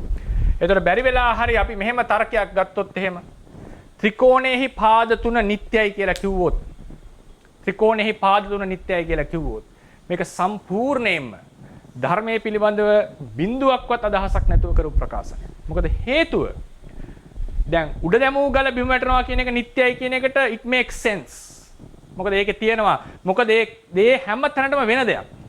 අපිට ඒක හිතා ගන්නට පුළුවන් මේක මොකද හැම දැනටම තියෙන නිසා තමයි නිට්ටයයි කියලා හිතාගත්තේ. දැන් මේක ජස්ටිෆයි කරන්නට යම් හේතුවක් තියෙනවා. අපි කිව්වොත් එහෙම ත්‍රිකෝණයක පාද තුන නිට්ටයද අනිත්‍යද කියලා ප්‍රශ්නයක් ඇහුවොත් ඒකට සැබවින්ම උත්තර දෙන්නටත් අමාරු ප්‍රශ්නයක්. මොකද හේතුව ප්‍රශ්නේ පදනම් පවා විරහිතයි. මොකද හේතුව ඇයි යමකට ත්‍රිකෝණය කියලා කිව්වේ? පාද තුනක් තියෙන නිසා. ත්‍රිකෝණය කියන නම දීලා තියෙන්නේ පාද තුනක් තියෙන නිසා, කෝණ තුනක් තියෙන නිසා. එතකොට ත්‍රිකෝණයෙහි පාද තුන නිට්ටයද කියලා අහනකොට ඉතින් ත්‍රිකෝණය කියලා කිව්වෙම පාද තුනක් තියෙන. ඒක නම් කිරීමේ ප්‍රශ්නයක්. ත්‍රිකෝණය පාද තුනක් කෝණ තුනක් ඇති කල්හි ත්‍රිකෝණය කියලා නම් කරා මිසක් ත්‍රිකෝණයේ පාද තුන නිට්ටයද කියලා අහුවොත් ඒක ඉතින් ත්‍රිකෝණය කියලා කිව්වෙම පාද තුනක් තියෙන නිසා. පාද තුනක් ඇති දෙයට ත්‍රිකෝණය කියලා කිව්වා. එතකොට මේ ඩෙෆිනිෂන් එක ගන්න ඕනේ ත්‍රිකෝණය anu පාද කෝණ තුනක් හෝ එකිනෙකට සම්බන්ධ වෙච්ච පාද තුනක්. ඇත්තටම ඒක ත්‍රිකෝණයක් වෙන්න කෝණ තුනක් තියෙනවා කියන එකයි. ඇති තැන ඒකට ත්‍රිකෝණයක් කියලා කිව්වා.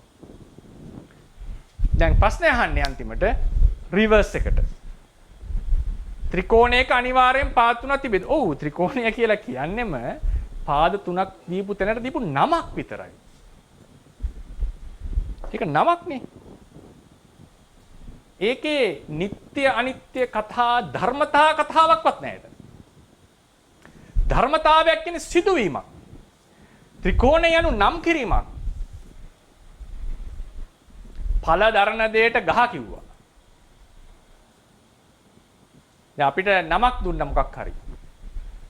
හරිනේ? මොකක් හරි හේතු සාධකයක් මත මොන හරි නමක් දීලා තියෙනවා. ඒතර මේ නම තියෙන තැන හේතුව තියෙන්න ඕනේ කියලා ප්‍රශ්නයක් අහන්නේ. ඒ නිසා මේ ප්‍රකාශනය කෝණ තුනක් ඇති තැනට ත්‍රිකෝණය කියලා නම් කිරීම තමයි ප්‍රකාශනය. මේක ආයෙ රිවර්ස් කරන්නට අපිට රිවර්ස් කළ ප්‍රශ්න අහනවා කියන්නේ ඊටාම දුර්වල ප්‍රකාශනයක් මේක. හේතුව මේක නම් කිරීම පිළිබඳ ප්‍රශ්නයක්. මේක නিত্য අනිත්‍යතාවය පිළිබඳ ප්‍රශ්නයක් නෙවෙයි. නিত্য අනිත්‍ය කියලා කියන්නේ නිරුද්ධ වෙන භව, නිරුද්ධ නොවන භව. ධර්මතාවයකටවත් නিত্য අනිත්‍ය කියන වචනේ ව්‍යවහාර කරන්න බැරි නම් ධර්මතාවයක් හැමතැනම සිද්ධ වුණත් ඒක වෙරිෆයි කරන්න පුළුවන් වුණත් ඒකටත් නিত্য අනිත්‍ය කියන වචනේ යොදන්න බෑ. මොකද ඒක ධර්මයක් නොවන නිසා. මේ ත්‍රිකෝණය වගේ උත්තර ප්‍රශ්නයකදී ආවොත් එතන වෙලා තියෙන්නේ ඒක නම් කිරීම පිළිබඳ ප්‍රශ්නයක්. ඒක නම් කිරීම පිළිබඳ ප්‍රශ්නයක්. කවුරු හරි ත්‍රිකෝණයට නමක් දැම්මොත් සමචතුරස්‍රය කියලා. සමචතුරස්‍රය කියලා නමක් දැම්මොත් ඒතර සමචතුරස්‍රයට පාද තුනයි තමයි තියෙන්නේ. මේක නම් කිරීම පිළිබඳ ප්‍රශ්නයක්. ඒකේ කිසිදු පදනමක් සම්බන්ධයක් පේන්නේ නැහැ. නিত্য අනිත්‍ය කතාව සම්බන්ධයෙන්. ඉතින් ඒ නිසා සමහර වෙලාවට අපිට හිතනකොට තර්කන අපේ තර්කයේ දිව යනකොට නානා පැතිකඩ වලට දිව යන්නට පුළුවන්. ඒක තමයි පෘථුග්ජන හිතේ ස්වභාවය. පෘථුග්ජන හිතේ ස්වභාවය හිතන්න අපිට අහසට හිතත හැකි. සහ තීක්ෂණ හිතන හැකියාව තියෙනවා නම් නානා විදිහට අපිට හිත හැකි. ඔය ධර්මතහා සියල්ලම අනිත්‍ය නොවන දෙකම දෙහි අනිත්‍ය නොවන එකම දේ අනිත්‍යතාවය කියන එකත් ඒ චින්තන බුද්ධියට ආපු අදහසක්. සම්ප්‍රදායක බුදුදහමේ ථේරවාදයේ වැදගත්කම තමයි definitions දෙනවා. ඒතකොට definitions අනුව තමයි අපි හිතන්නේ.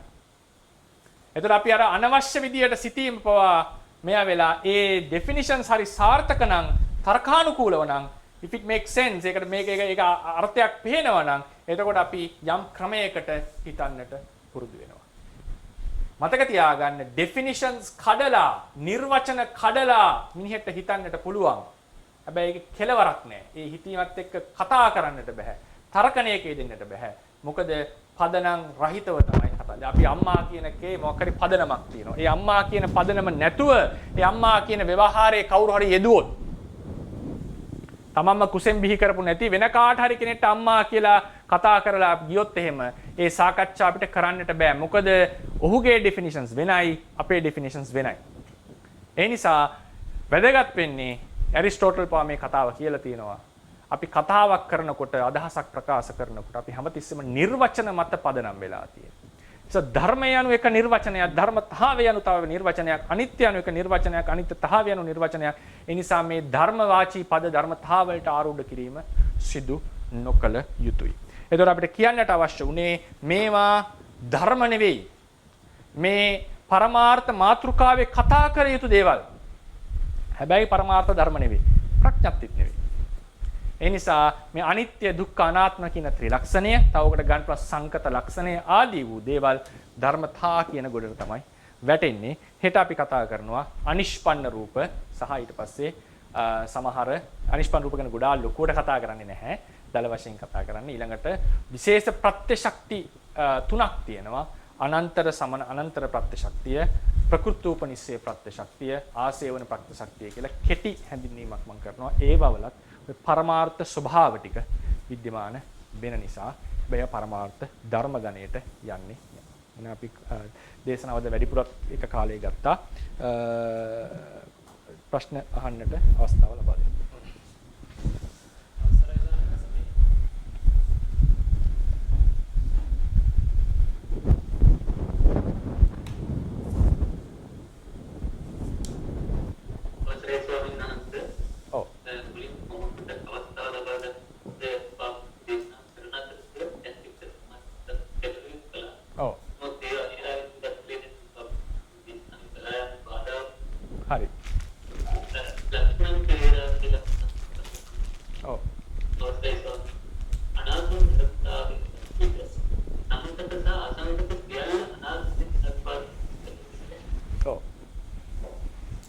සංගත අසංගත සියල්ලම අනාත්ම ලෙස දක්වලා තියෙනවා. මෙතනදී ඒක හොඳ ප්‍රශ්නයක්.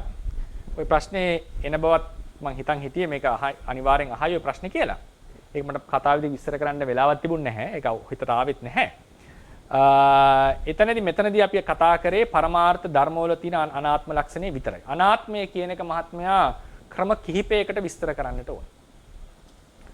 දැන් අහලා ඇතිනේ යන් රූපං නිච්ඡං වා චක් රූපං නිච්ඡං වා අනිච්ඡං වා අනිච්ඡං බන්තේ යම් පන අනිච්ඡං තං දුක්ඛං වා සුඛං වා දුක්ඛං බන්තේ යම් පන අනිච්ඡං දුක්ඛං විපරිණාම ධම්මං කල්ලන්නුතං සමනුපස්සිතුං ඒතම් මම ඒසෝ හමස්මි ඒසෝ මේ අත්තාති නෝ හේතම් බන්තේ යම් පන මොනවද යද නිච්ඡං තං දුක්ඛං යන් දුක්ඛං තදනත්තා. දැන් මේ තියෙන අනිත්‍ය දුක්ඛ අනාත්ම ක්‍රමයේ හැටියට යමක් අනිත්‍ය වේ නම් දුකයි, දුක වේ නම් අනාත්මයි. මේකේ රිවර්ස් ආගියුමන්ට් එක බලන්න. යමක් අනාත්ම වේ නම් එය දුක් වේ යුතුයි. යමක් දුක් වේ නම් ඒ අනිත්‍ය විය යුතුයි. එහෙනම් යමක් අනාත්ම නම් දුක් වෙන්නත් ඕනේ, අනිත්‍ය වෙන්නත් ඕනේ. යමක් අනිත්‍ය නම් දුක් වෙන්නත් ඕනේ, අනාත්ම වෙන්නත් ඕනේ. යමක් දුක් වේ නම් අනිත්‍ය වෙන්නත් ඕනේ, අනාත්ම වෙන්නත් ඕනේ. ඒ නිසා මේ සංකත පරමාර්ථ ධර්ම හඳුන්වනකොට ගත්ත අනාත්මයේ විශේෂ අනාත්මයක්. වසඟේ පවතින්නේ නැහැ. එයා ඉපදිලා නිරුද්ධ වෙනවා කොච්චර ප්‍රාර්ථනා කරත්. මේ තමයි මේකේ තියෙන අනාත්මය. අනාත්මය විස්තර කරන ක්‍රම කීපයක් තියෙනවා. නිස්සත්තයි නිජීවයි කියලා ditthi visuddhiයේදී තේරුම් ගන්න. හේතුන් නිසා ඒ කියන්නේ සත්වයේ පුද්ගලයෙක් එතන නැහැ කියන අර්ථය. ස්වභාව ධර්ම මාත්‍රයක් විතරයි. හේතුන් නිසා හටගන්න නිසා අනාත්මයි කියලා තේරුම් ගන්නවා කාංකා විතරණ විසුද්ධිය. සම්මසන ඥානයේ පටන් යමක් අනිත්‍ය නම් යමක් දුක නම් වසඟේ පවතින්නේ අනාත්මයි කියලා තේරුම් ගන්නවා සම්මසන ඥානයේ ඉඳන් ඉහළට. මේ අනාත්මය විස්තර කරන පුළුවන් ක්‍රම. මේ නිවන අසංකත ධාතුව අනාත්මයි කියලා තමයි ධර්මයේ තියෙන්නේ. ඒ අනාත්ම භාවය වළංගු වෙන්නේ සත්වයේ පුද්ගලයක ආත්මයක් නැහැ කියන හුදු එක අනාත්ම ලක්ෂණය පමණයි. අනිත්‍ය නිසා දුක්ඛ නිසා අනාත්මයි කියන අර්ථය නිර්වාණයට වළංගු වන්නේ නැහැ. හේතුන් නිසා හටගත්ත නිසා අනාත්මයි කියන එක නිර්වාණයට වළංගු වන්නේ නැහැ. නිර්වාණය අනාත්මයි කියලා කියනකොට අනාත්ම ලක්ෂණ අතුරින් සත්වයේ පුද්ගලයක ආත්මයක් නොවේ කියන එද හුදු එකම අනාත්ම ලක්ෂණයෙන් තමයි නිර්වාණය අනාත්මයි කියලා කිව්වේ. අපි මෙතනදී කතා කරේ වසඟේ නොපවතින භාවය. ඒ නිසා අපි ඒක යොදලා තියෙන්නේ හිතලම අනිත්‍ය දුක්ඛ ස්වභාවයන් නිසා කන්ට්‍රෝල් එකේ නැහැ, පාලනය කරන්නට බෑ කියන අර්ථයෙන් සම්මසන ඥාන ආදීදී කතා කරන අනාත්මය අරගෙනයි මම මේ කතා කරලා තියෙන්නේ. මම හිතනවා ඒක පැහැදිලි වෙන්න ඇති කියලා.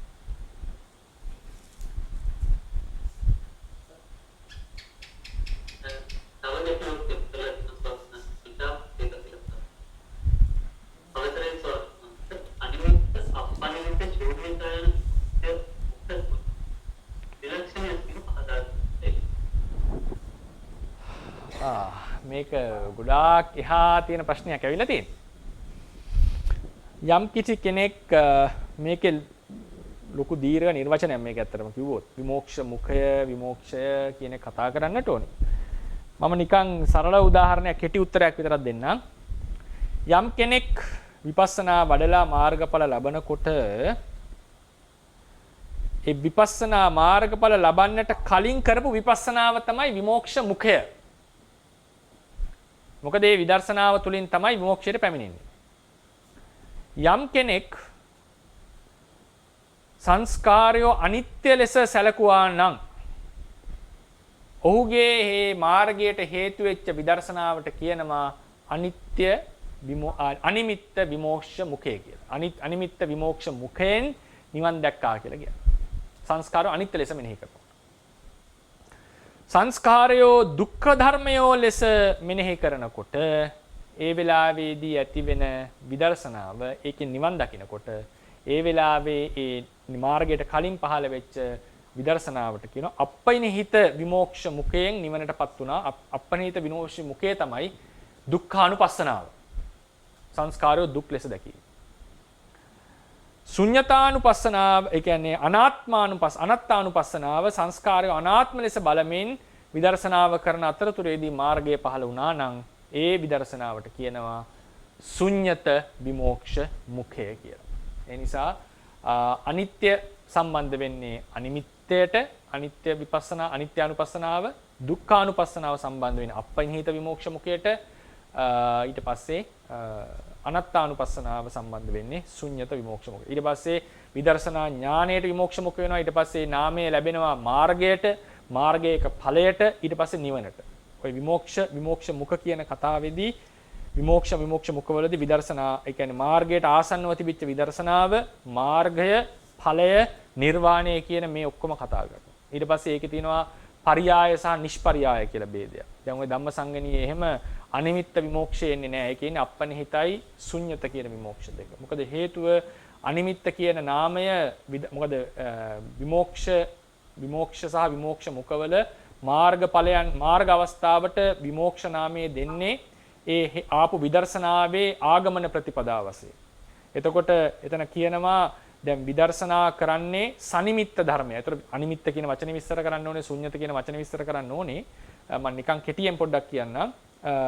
එතකොට විදර්ශනා වඩන්නේ සනිමිත්ත ධර්මයෝ, නිමිති සහිත ධර්මයෝ අරමුණු කරගෙන. ඒ නිසා නිමිති ධර්ම සහිත ධර්මයෝ අරමුණු කරන නිසා විදර්ශනා ඥාණයට සැබවින්ම අනිමිත්ත කියන වචනය නිෂ්පර්යායෙන් යොදන්නේ නැහැ. ඒ නිසා මේ මාර්ගයට ඒ නම දෙන්නේ නැහැ. ඒ නිසා තමයි ධම්මසංගණේදී ශුන්්‍යත විමෝක්ෂයයි අපනිහිත විමෝක්ෂයයි විතරක් තියෙන්නේ, අනිමිත්ත විමෝක්ෂය අතහැරලා. ඕකෙදී ලොකු පාඩමක්. අපි ඒක ගැන සාමාන්‍යයෙන් අපි විදර්ශනාවේ සාමාන්‍ය වෙලාවදී කතා කරන්නේ නැහැ. බලමු අපි ඉස්සරහට යනකොට ඒ වෙලාවේ සුදුසුයි කියලා හිතුනොත් අපි ඒක දීර්ඝව කතා කරමු. ඒක හමු වෙන්නේ මාර්ගඵල ලබන අවස්ථාව ගැන කතා කරනකොට. අවසරයි ප්‍රශ්න දෙකක් තියෙනවා. මේ සාමාන්‍යයෙන් කතා කර අර සැපවීම පවතින ධර්මතා සහ මනක්කල්පිත ධර්මතා ගැන. මනක්කල්පිත ධර්මතා කියන පොඩි අදහසක් දෙන්න පොඩි විස්තරයක් කරොත් වටිනවා. සාමාන්‍යයෙන් අර අපි භෞතිකව කතා කරන තුම්බක ශේෂයක විදුලියක් උත්පාදනය කිරීමේ වගේ ධර්මතාවද මනක්කල්පිත ධර්මතා විදිහට ගෙනෙන්නේ නැත්නම් සාමාන්‍ය මිත්‍යා දෘෂ්ටික ධර්මතාවද කියන එක. දෙවෙනි ප්‍රශ්නේ තමයි චතුරාර්ය සත්‍ය ගත්තාම චතුරාර්ය සත්‍ය කියන්නේ ධර්මතාවක් විදිහට දක්වන්න බැරි ධර්ම ටිකක්. නමුත් ඒක ඇතුලේ නිත්‍ය ධර්මත් අනිත්‍ය ධර්මත් දෙකම තියෙනවා. ඒක චතුරාර්ය සත්‍ය කියන එක අපි කොහොමද මේ ථෙරවාදයේ අනුව නිර්වචනය කරන්නේ? මේ අනිකර ධර්ම ටිකක් විතර. නමුත් අපි චතුරාර්ය සත්‍ය කියන එක අපේ නිකන් ඔළුවේ තියෙන මේ ධර්මතාවයක් වගේ. ඒක හොඳ ප්‍රශ්න දෙකක්. පළවෙනි එක මනක්කල්පිත ධර්මතාව කියලා වචනයක් මම කිව්වා නේද? ධර්මතාවය කියන්නේ සිද්ධිනේ. දැන් කවුරු හරි හිතනවා බිලි පූජා කරලා ස්වර්ගයට යන්න පුළුවන්. නේද? බිලි පූජා කරලා මෙයා හිතන්නේ මේව සිද්ධියක් සිද්ධ වෙනවා. බිලි පූජාව කරන කර්මය ධර්මයක්. ස්වර්ගයේ ධර්මයක් ඔවුන්ගේ හැටියට. නේද? ක්‍රියාව ධර්මයක්, ස්වර්ගයේ ධර්මයක්. මේ ක්‍රියාව සිද්ධ කිරීම තුළ ස්වර්ගයට යනවා කියන්නේ මොකක්ද? ධර්මතාවයක්. මේ ධර්මතාවය වෙන සිද්ධියක්. ස්වර්ගයට නෙමෙයි යන්න වෙන්නේ ධර්මයේ හැටියට අනිත් පැත්තට. ඒතකොට ඒ නිසා ඒක මනක්කල්පිත ධර්මතාවය. ඒ වගේ විශේෂයෙන්ම විද්‍යාත්මකව තියෙන ධර්මතාව ගැන මට කියන්න අහයක් එන්නේ නැහැ. මනක්කල්පිත සහ කල්පිත කියනවා. ඉතින් කියන්නට වෙන්නේ අර වගේ වෙන්නේ නැති සිද්ධීන් ගැන අපි තියනවා කියලා හිතෙන් හිතාගත්තොත් ඒවා මනක්කල්පිත ධර්මතා සංඛ්‍යාවට යනවා. පැහැදිලි නේද? ඊට පස්සේ අහුවේ ආයස්තුම් සොයනාස කෙනෙක් ප්‍රශ්න අහනවා මේ චතුරාර්ය සත්‍ය ගැන. ඒක ඊටාම වැදගත් එකක්. මොකද හේතුව සත්‍ය සොයනාස කියනවා වගේ සත්‍ය කියන වචනේ ඇහෙනකොටම අපිට එන්නේ මොකද්ද? මේ ධර්මතාවයක් වගේ. නේද? සත්‍ය කියන වචනේ ඇහෙනකොටම අපිට එන්නේ ධර්මතාවයක් වගේ ලක්ෂණයක්. ඒ නිසා මට අපි ඊළඟට තව දෙයක් හිතේ තියාගන්න ඕනේ. දැන් මේක අපි මෙහෙම වෙන් කළා පින්නුවට ඇත්තටම ධර්ම සහ ධර්මතා තමයි පවතින. කියන්නේ ධර්ම ටික ධර්මතා වලට යටත්ව පවතිනවා. ඒ නිසා ධර්ම සහ ධර්මතා අපිට වෙන් කරලා ප්‍රායෝගිකව දකින්න පුළුවන් එකක් නෙවෙයි. ධර්මවල පැවැත්ම අනුසාරයෙන් ධර්මතා කියලා විස්තර කරලා තිනවා අපි. බුදුරජාණන් වහන්සේගේ අවබෝධය අනුව බුදුරජාණන් වහන්සේ මේ ධර්මතා ටික අවබෝධ කරා. කලකිරින්න ධර්මතා කෙරෙන්නේ කලකිරින්න ධර්මයෝ කෙරෙහි. නමුත් ධර්මතාව තමයි අවබෝධ කරගන්න. අපිත් අපි ධර්මතාවය අවබෝධ කරගන්නවා. අපි සංකත බව අවබෝධ කරගන්නවා. මෙහෙම තිබුණොත් උපදින බව අපි තේරුම් ගන්නවා. ඊට පස්සේ තමයි මේ ධර්මයෝ කෙරේ කරකිරලා විදර්ශනාව වඩන්නේ. ඒ නිසා මේ ධර්මතා ධර්ම කියන දෙක එකප ලොකු ලයින් එකකින් වෙන් කරන්නට බෑ. දැන් යමක් අනිත්‍යයි කියලා ධර්මයක් කියලා කිව්වට ඇයි ඒකට අනිත්‍යභාවය ආවේ? ඒකේ අනිත්‍ය ධර්මතාවය තියෙන නිසානේ. ඒකට යටත් වෙන නිසානේ. ඒ නිසා ධර්මතා කියන දෙක අපි අර වෙනමම දෙකක් ලෙස වෙන් කරගන්න යන්න එපා. අර අපි අර පරමාර්ථ පරමාර්ථ ජාතිකවලත් අපි කියවන්නේ මේක දෙකක් ලෙස බෝඩර් එක ගහන්න එපා. එකම ධර්මයේ අවස්ථා කියලා. ඊට වඩා වෙනස් මේක. ඊට වඩා වෙනස්. නමුත් මේ දෙක එකටම තමයි ඇඳිලා තියෙන්නේ. ධර්මතා ක්‍රියාත්මක වෙන්නේ ධර්මවල. ඒ නිසා ප්‍රායෝගික ධර්මතාවයක් අත්දකින්න පුළුවන් වෙන්නේ ධර්ම වලමයි. ඉතින් අහුවේ ප්‍රශ්නේ තමයි චතුරාර්ය සත්‍ය. සත්‍ය කියන වචනේ. සත්‍ය. මේක පාලියෙන් එන්නේ සත්‍යං කියන එක. චතුසු අරිය සත්‍යේසු නේද? නේ සත්‍යං සත්‍යානි සංස්මේමෙන් නපුංසක ලිංග වචනයක්. මේක හදන්නේ කොහොමද? සන්තස්ස භාවෝ සත්‍යං.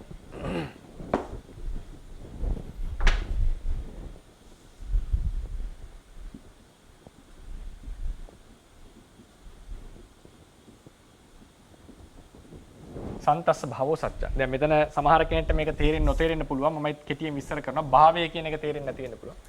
භාවය කියලා කියන්නේ යම් ධර්මයකට නමක් දෙනවා නම් ඒ නම දෙන්නට හේතු වෙච්ච දේ තමයි භාවය කියලා කියන්නේ. දැන් උදාහරණයකට අපි කියනවා වීරියවන්තයෙක් කියලා නේද? මොකද්ද කියනවා? වීරෝ කියලා කියනවා. වීරෝ කියලා කියන්නේ මොකද්ද? වීරියවන්තයින්, වීර මිනිස්සෙක් කියලා කියන්නේ. ඇයි මෙයාට අපි වීරෝ කියලා කියන්නේ? පාලියෙන් වීර කියලා කියන්නේ. පාලියෙන් වීර කියලා කියන්නේ එයාට මොකක් හරි ගතියක් තියෙනවා. මොකද්ද? වීරිය චෛතසිකයාගේ තියෙනවා. හරි ප්‍රබලයි. පටන් ගත්තොත් නතර කරන්නේ නැහැ, ඉවර කරලම දානවා. බය නැහැ කිසි දෙයකට නේද? ඒතර මේ වීරිය චෛතසිකේ නැත්නම් සමහරලාවට අර අද්වේෂයේ බය නැතිකම, එඩිතරකම් වගේ තියෙන මනසේ තියෙන ඒ නාම ධර්මයෝ අරමුණු කරලා තමයි අපි කියන්නේ මෙයාට වීරයෙක් කියලා. එතකොට වීර භාවයට හේතු වෙච්ච දෙයක් තියෙනවා. වීර කියන නම දෙන්නට. හැමතිස්සෙම අපි සමහර දේවල් වලට ඔය නිකන් නම් දාන එක නෙවෙයි, සමහරෙන් ඔය දේවල් වලට නම් දෙනකොට මොකක් හරි භාවයක් අරමුණු කරලා නම් දෙන්නේ.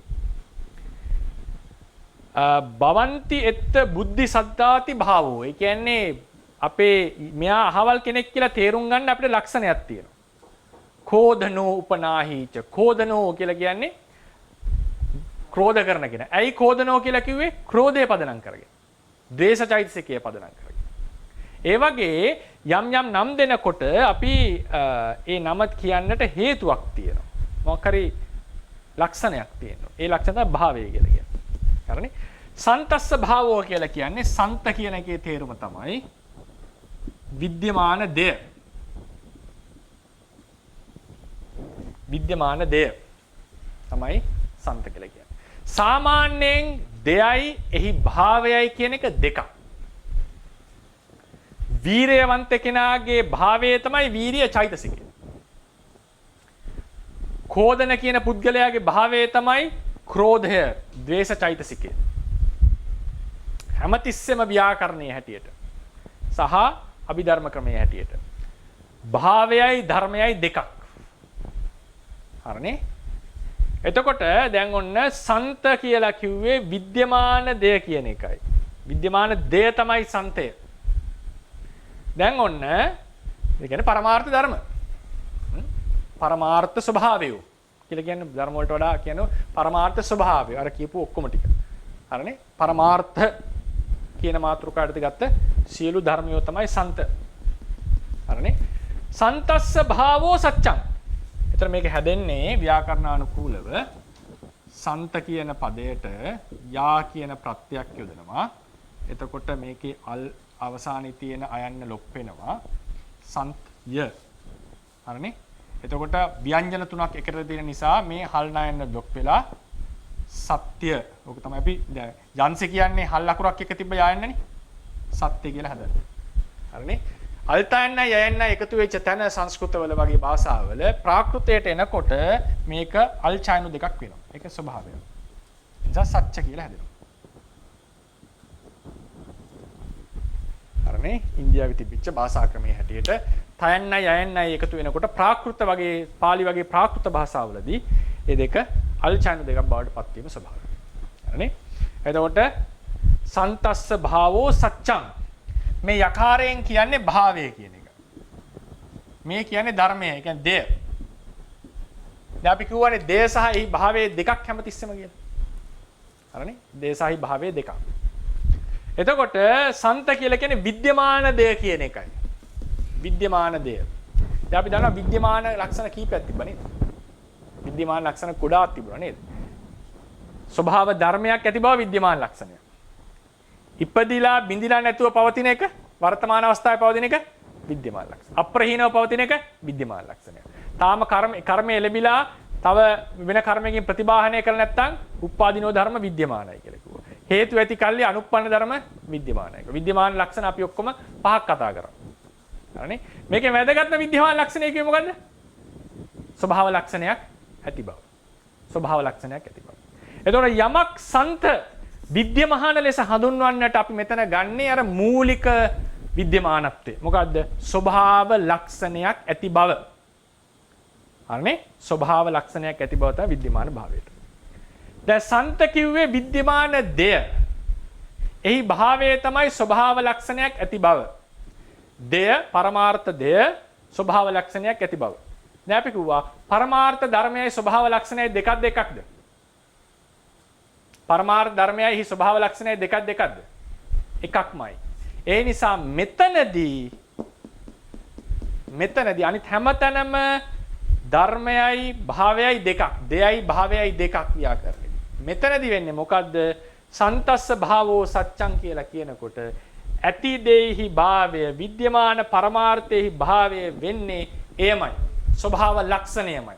ඒ නිසා සත්‍යං කියනකොට ආපහු එන්නේ විද්‍යමාන සන්ත නැත්තම් විද්‍යමාන දෙයමයි. නැත්තම් ස්වභාව ලක්ෂණයමයි. ඒ නිසා සත්‍යං කියන වචනේදී බුදුදහමේ හැටියට ථේරවාදයේ හැටියට සත්‍යං යනු ස්වභාව ලක්ෂණ ඇති ධර්ම සමූහයක්.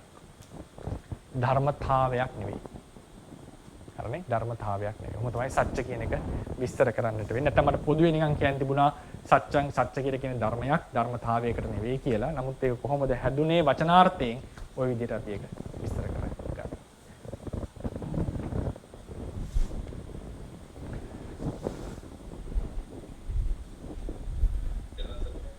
තිරුවන් සරණයි සනස්. අවසරයි. ඉංග්‍රීසි true and false කියන එකේ සත්‍ය භාවයේ සිංහලට ඇවිල්ලා තියෙනවා. එහෙමයි. ලෝ එක කතා කරනකොට සත්‍ය අසත්‍ය විදිහට තමයි කතා කරන්නේ. ඒක විද්‍යාත්මක විදිහට නෙමෙයි. එහෙමයි. සත්‍ය අසත්‍ය. ඒ වලින් ඒ සත්‍ය අසත්‍ය වචන දෙක තමයි සුදුසු. මොකද මෙතන වාසි විස්තර කරපු කාරණාවෙන් සාමාන්‍ය වචනයකට සත්‍ය අසත්‍ය භාවයේ ඒක දෙකම එනවා. එහෙමයි. ඒ කියන්නේ මේ සත්‍ය ගැන කතා කරපුවක සනන්. true කියන අර්ථයෙන් සත්‍ය කියන්නේ. ඔව්. සිංහල වචනයක් කියන සත්‍ය කියන්නේ. ආ ඔව්. එහෙමයි. ඒ කියන්නේ සත්‍ය කියන වචනයෙන් ධර්මතාවයක් ගම් වෙනවනේ අපිට නේද? ඒක මේ එහෙමයි.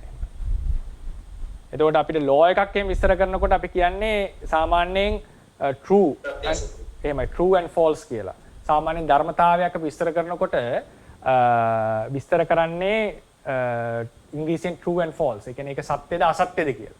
සාමාන්‍යයෙන් true and false කියන එක සිංහලට දෙනවා සත්‍ය අසත්‍ය කියලා. නේද? ඒතකොට ඒ නිසා අපිට ගොඩාක් අර සත්‍ය අසත්‍ය භාවය එන්නෙම ධර්මතාවලට ඇඳලා. ධර්මතාවලට කතා කරලා.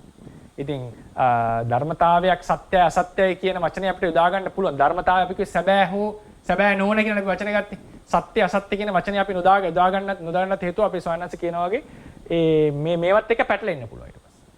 මේ සත්‍ය චතුරාර්ය සත්‍ය ආදී එක පැටලෙන්නට පුළුවන්. ඒ නිසා තමයි ඒකේ සත්‍ය අසත්‍ය භාවය කියන වචනයෙන් අපි ධර්මතාවය හැඳින්වුවේ නැත්තේ. ඉතින් සාමාන්‍යයෙන් සත්‍ය කියනකොට ඒ ධර්මතාව වාචීව තමයි අපිට හැඟෙන්නේ පැහැදිලිව. නමුත් අපි මෙතනදී සත්‍ය කියලා කියන්නේ ධර්ම සමූහයකට.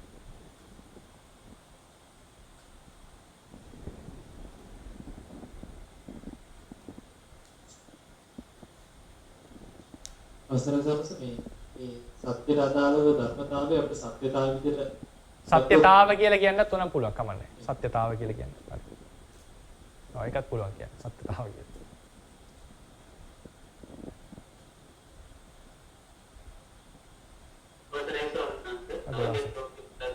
හරි. ප්‍රශ්නාව ප්‍රයෝගයේ සංකත ධර්මවල දේවය දෙවීම නේද? දේවය දෙලන බලන විට ධර්මයන් අලක්කරනවා නේද? මේමකින් ධර්මතාව අවබෝධ කිරීමට ස්වස්ති. ඒක වාක්‍ය නිගමනය. හරි. කහලා තියන්නේ විදර්ශනාව යනු උදේවය බැලීමද? ප්‍රශ්නා ප්‍රයෝගයේ සංකත දේවය විදර්ශනාව කියන එක සාමාන්‍ය පොදුවේ කෙටියෙන් අඳුරගමු. විදර්ශනාවේදී අපි ගන්න අරමුණ හැමතිස්සෙම විදර්ශනාවේ අරමුණ සංකත ධර්මය. විදර්ශනාවේ අරමුණ පරමාර්ථ ධර්මය. සමන් පරමාර්ථ ධර්මයක්. හරිනේ? සංකත ධර්මයක් කියනකොට වඩා පරමාර්ථ ධර්මයක් කියන විදර්ශනාවේ අරමුණ. විදර්ශනාවේ පරමාර්ථ ධර්ම. ඒ පරමාර්ථ ධර්ම පිළිබඳව අපි බලන කෝණ කීපයක් තියෙනවා. හරිනේ? පරමාර්ථ ධර්ම. හරිනේ? පරමාර්ථ ධර්ම කියන එකෙන් මම අදහස් කරේ අර හටගෙන පවතින ධර්මයක්ම විය යුතු නැහැ. අපි දැන් කතා කරා නේද? හටගෙන පවතින ධර්මයක්ම වෙන්න ඕනේ නැහැ. පරමාර්ථ අදහස ඇති. පරමාර්ථ ධර්මයක් කියන එක මේ පවතින ධර්මයක්ම විය යුතු නැහැ කියන එක අපි දා දීර්ඝව කතා කරා ඉතින්. නැත්නම් පරමාර්ථ ස්වභාවය කියලා කියන්නේ. නැත්නම් ඔක පැටලෙන්න පුළුවන් නේ. පරමාර්ථ ස්වභාවය. එතකොට මේ විදර්ශනායේ පරමාර්ථ ස්වභාවයන් කරමුණු කරනකොට පරමාර්ථ ස්වභාවයන් සම්බන්ධයෙන් නිස්සත්ත්‍ය නිජීව භාවය.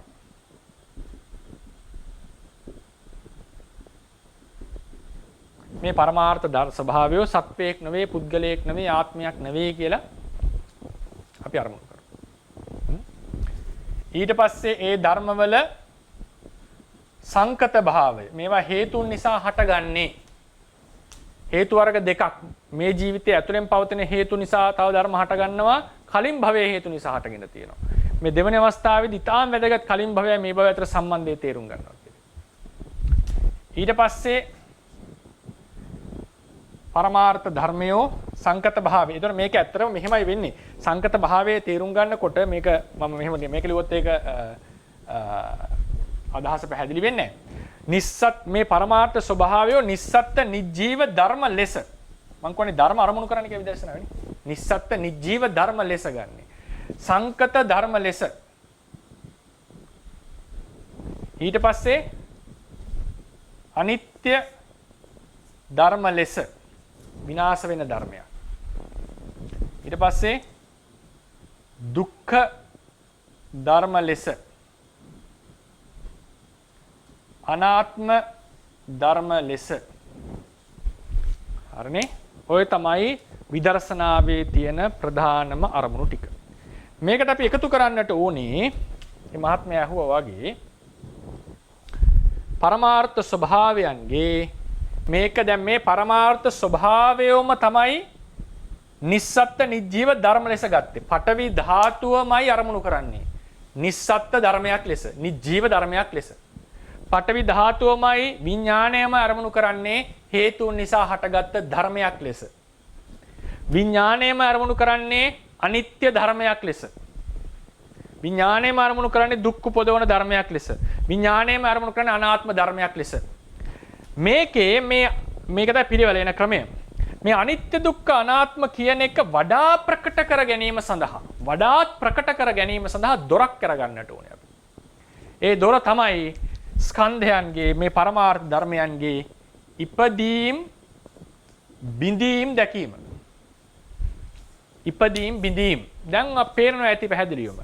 ඉපදීම සහ බිඳීම කියන්නේ ධර්මයේද? ඉපදීම සහ බිඳීම කියන්නේ ධර්මයේද? නෑ. ධර්මය නෙමෙයිනේ. ඉපදීම බිඳීම කියන්නේ ධර්මතාවයක් නේ. ඒක සිද්ධියක් නේ. ඉපදෙනවා බිඳෙනවා නේ. ධර්මයක ඉපදෙනවා දකින්නවා. ධර්මයේ තමයි ඉපදෙනවා දකින්නේ. නමුත් අපේ අවධානය යොමු වෙලා තියෙන ඉපදීම කෙරෙහි. බිඳීම කෙරෙහි. ඒක සම්පූර්ණයෙන් හිත වැඩ කරන ක්‍රමය වෙනස්. අපිට ධර්මයෙන් තොරව ඉපදීමක් බිඳීමක් දකින්න බෑ. ධර්මයේ තමයි ඉපදෙනවා බිඳෙනවා දකින්න. නමුත් අපේ ફોකස් එක තියෙන ඉපදීම සහ බිඳීම සම්බන්ධයෙන්.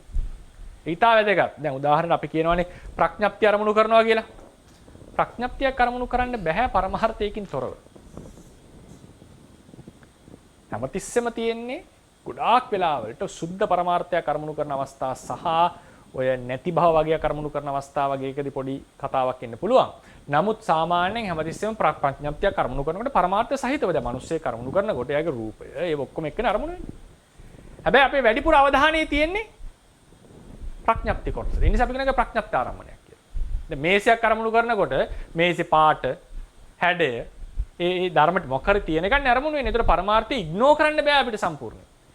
හැබැයි අපේ වැඩි අවධානය තියෙන්නේ ප්‍රඥප්තියට.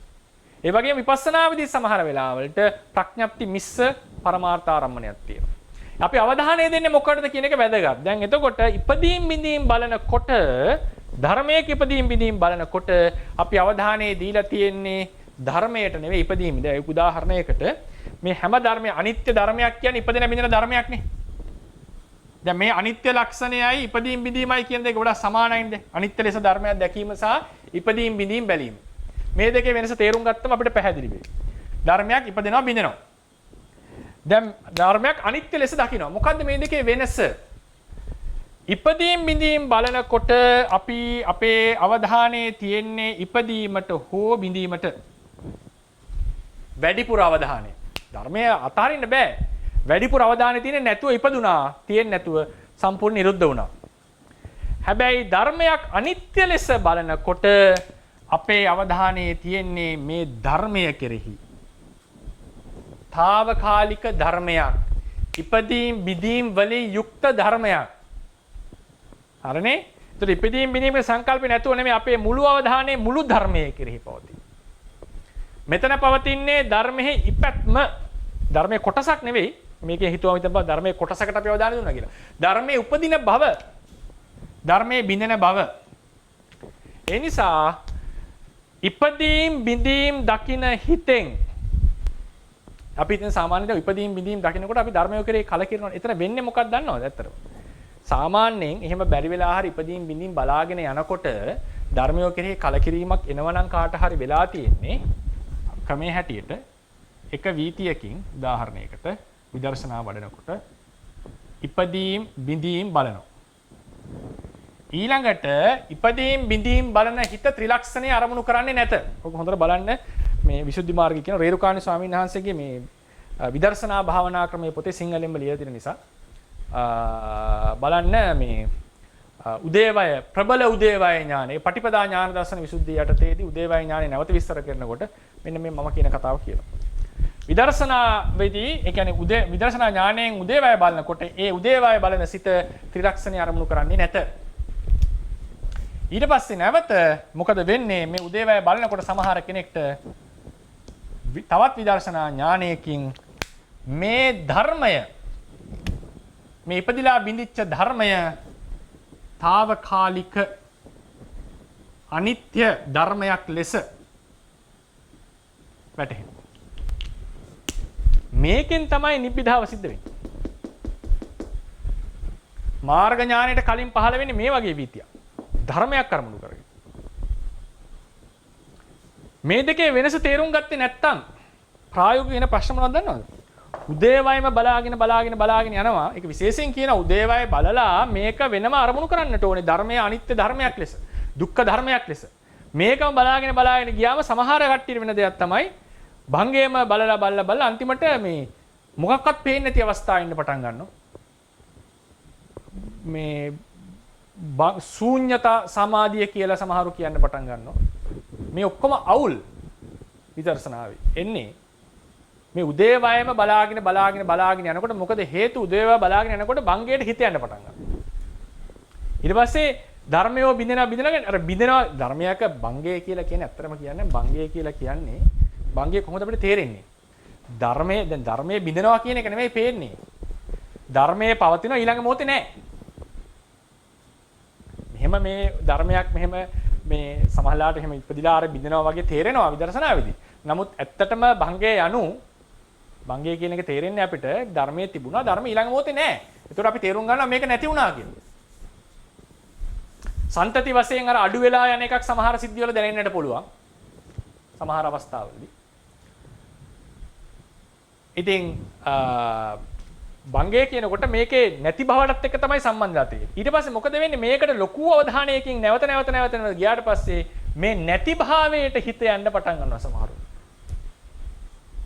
ඊට පස්සේ කියනවා භංගයෙන් බලාගෙන ඉන්නකොට එකපාර ශුන්්‍යතාවයකට අපි යනවා. සමහරව මේක නිවන කියලා හිතනවා.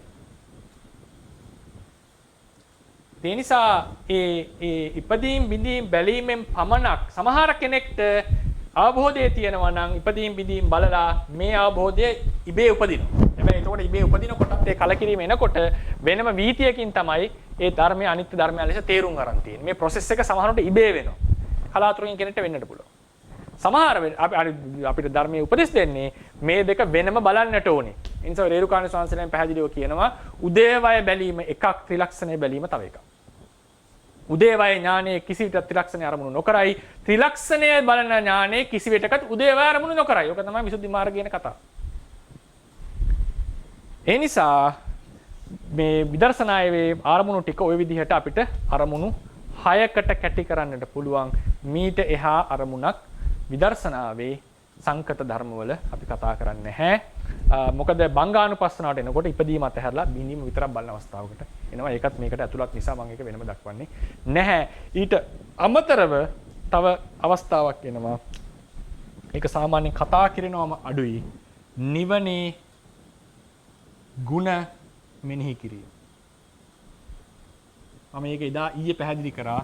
මේකේ වැදගත්කම මේක බහිතුපත්ඨාන ආදීනව නිබ්බිධා කියන ඥානෙ ඉඳලා අපි සුතමේ වශයෙන් අනුමාන වශයෙන් කළ යුතු කාමනසිකාරය. මේ 7 තමයි විදර්ශනාවේ අරමුණු ටික එක තැනකට කැටි කළොත් එහෙමයි අපිට කියන්නට පුළුවන්. මම හිතනවා පැහැදිලි වෙන්න ඇති කියලා. දැන් කාල වේලා බොහෝ ඉක්මලා ගිහිලා තියෙන. ඒ නිසා අපි අදට පන්ති ආහාර කරනවා. හෙට දවසේදී අපි තව පාඩමක් ආරම්භ කරනවා. මේ රසපත් කරගන්න තිබුණ අවසල සම්භාරය අපිට තව තවත් ධර්මඥාන භාවනා ඥාන දියුණු කරගෙන නිවනින් සැනසෙන්න මේ හේතුපනිශ්‍රේ වේවා. බුද්ධ ශාසනයෙහි චිරස්ථිතිය පිණිසම මේ කුසල කර්මය උපනිශ්‍රේ වේවා කියලා අපි ප්‍රාර්ථනා කරනවා. බුද්ධ ශාසනං චිරන් තිට්ඨතු බුද්ධ ශාසනං චිරන් තිට්ඨතු බුද්ධ ශාසනං චිරන් තිට්ඨතු සාදු සාදු සාදු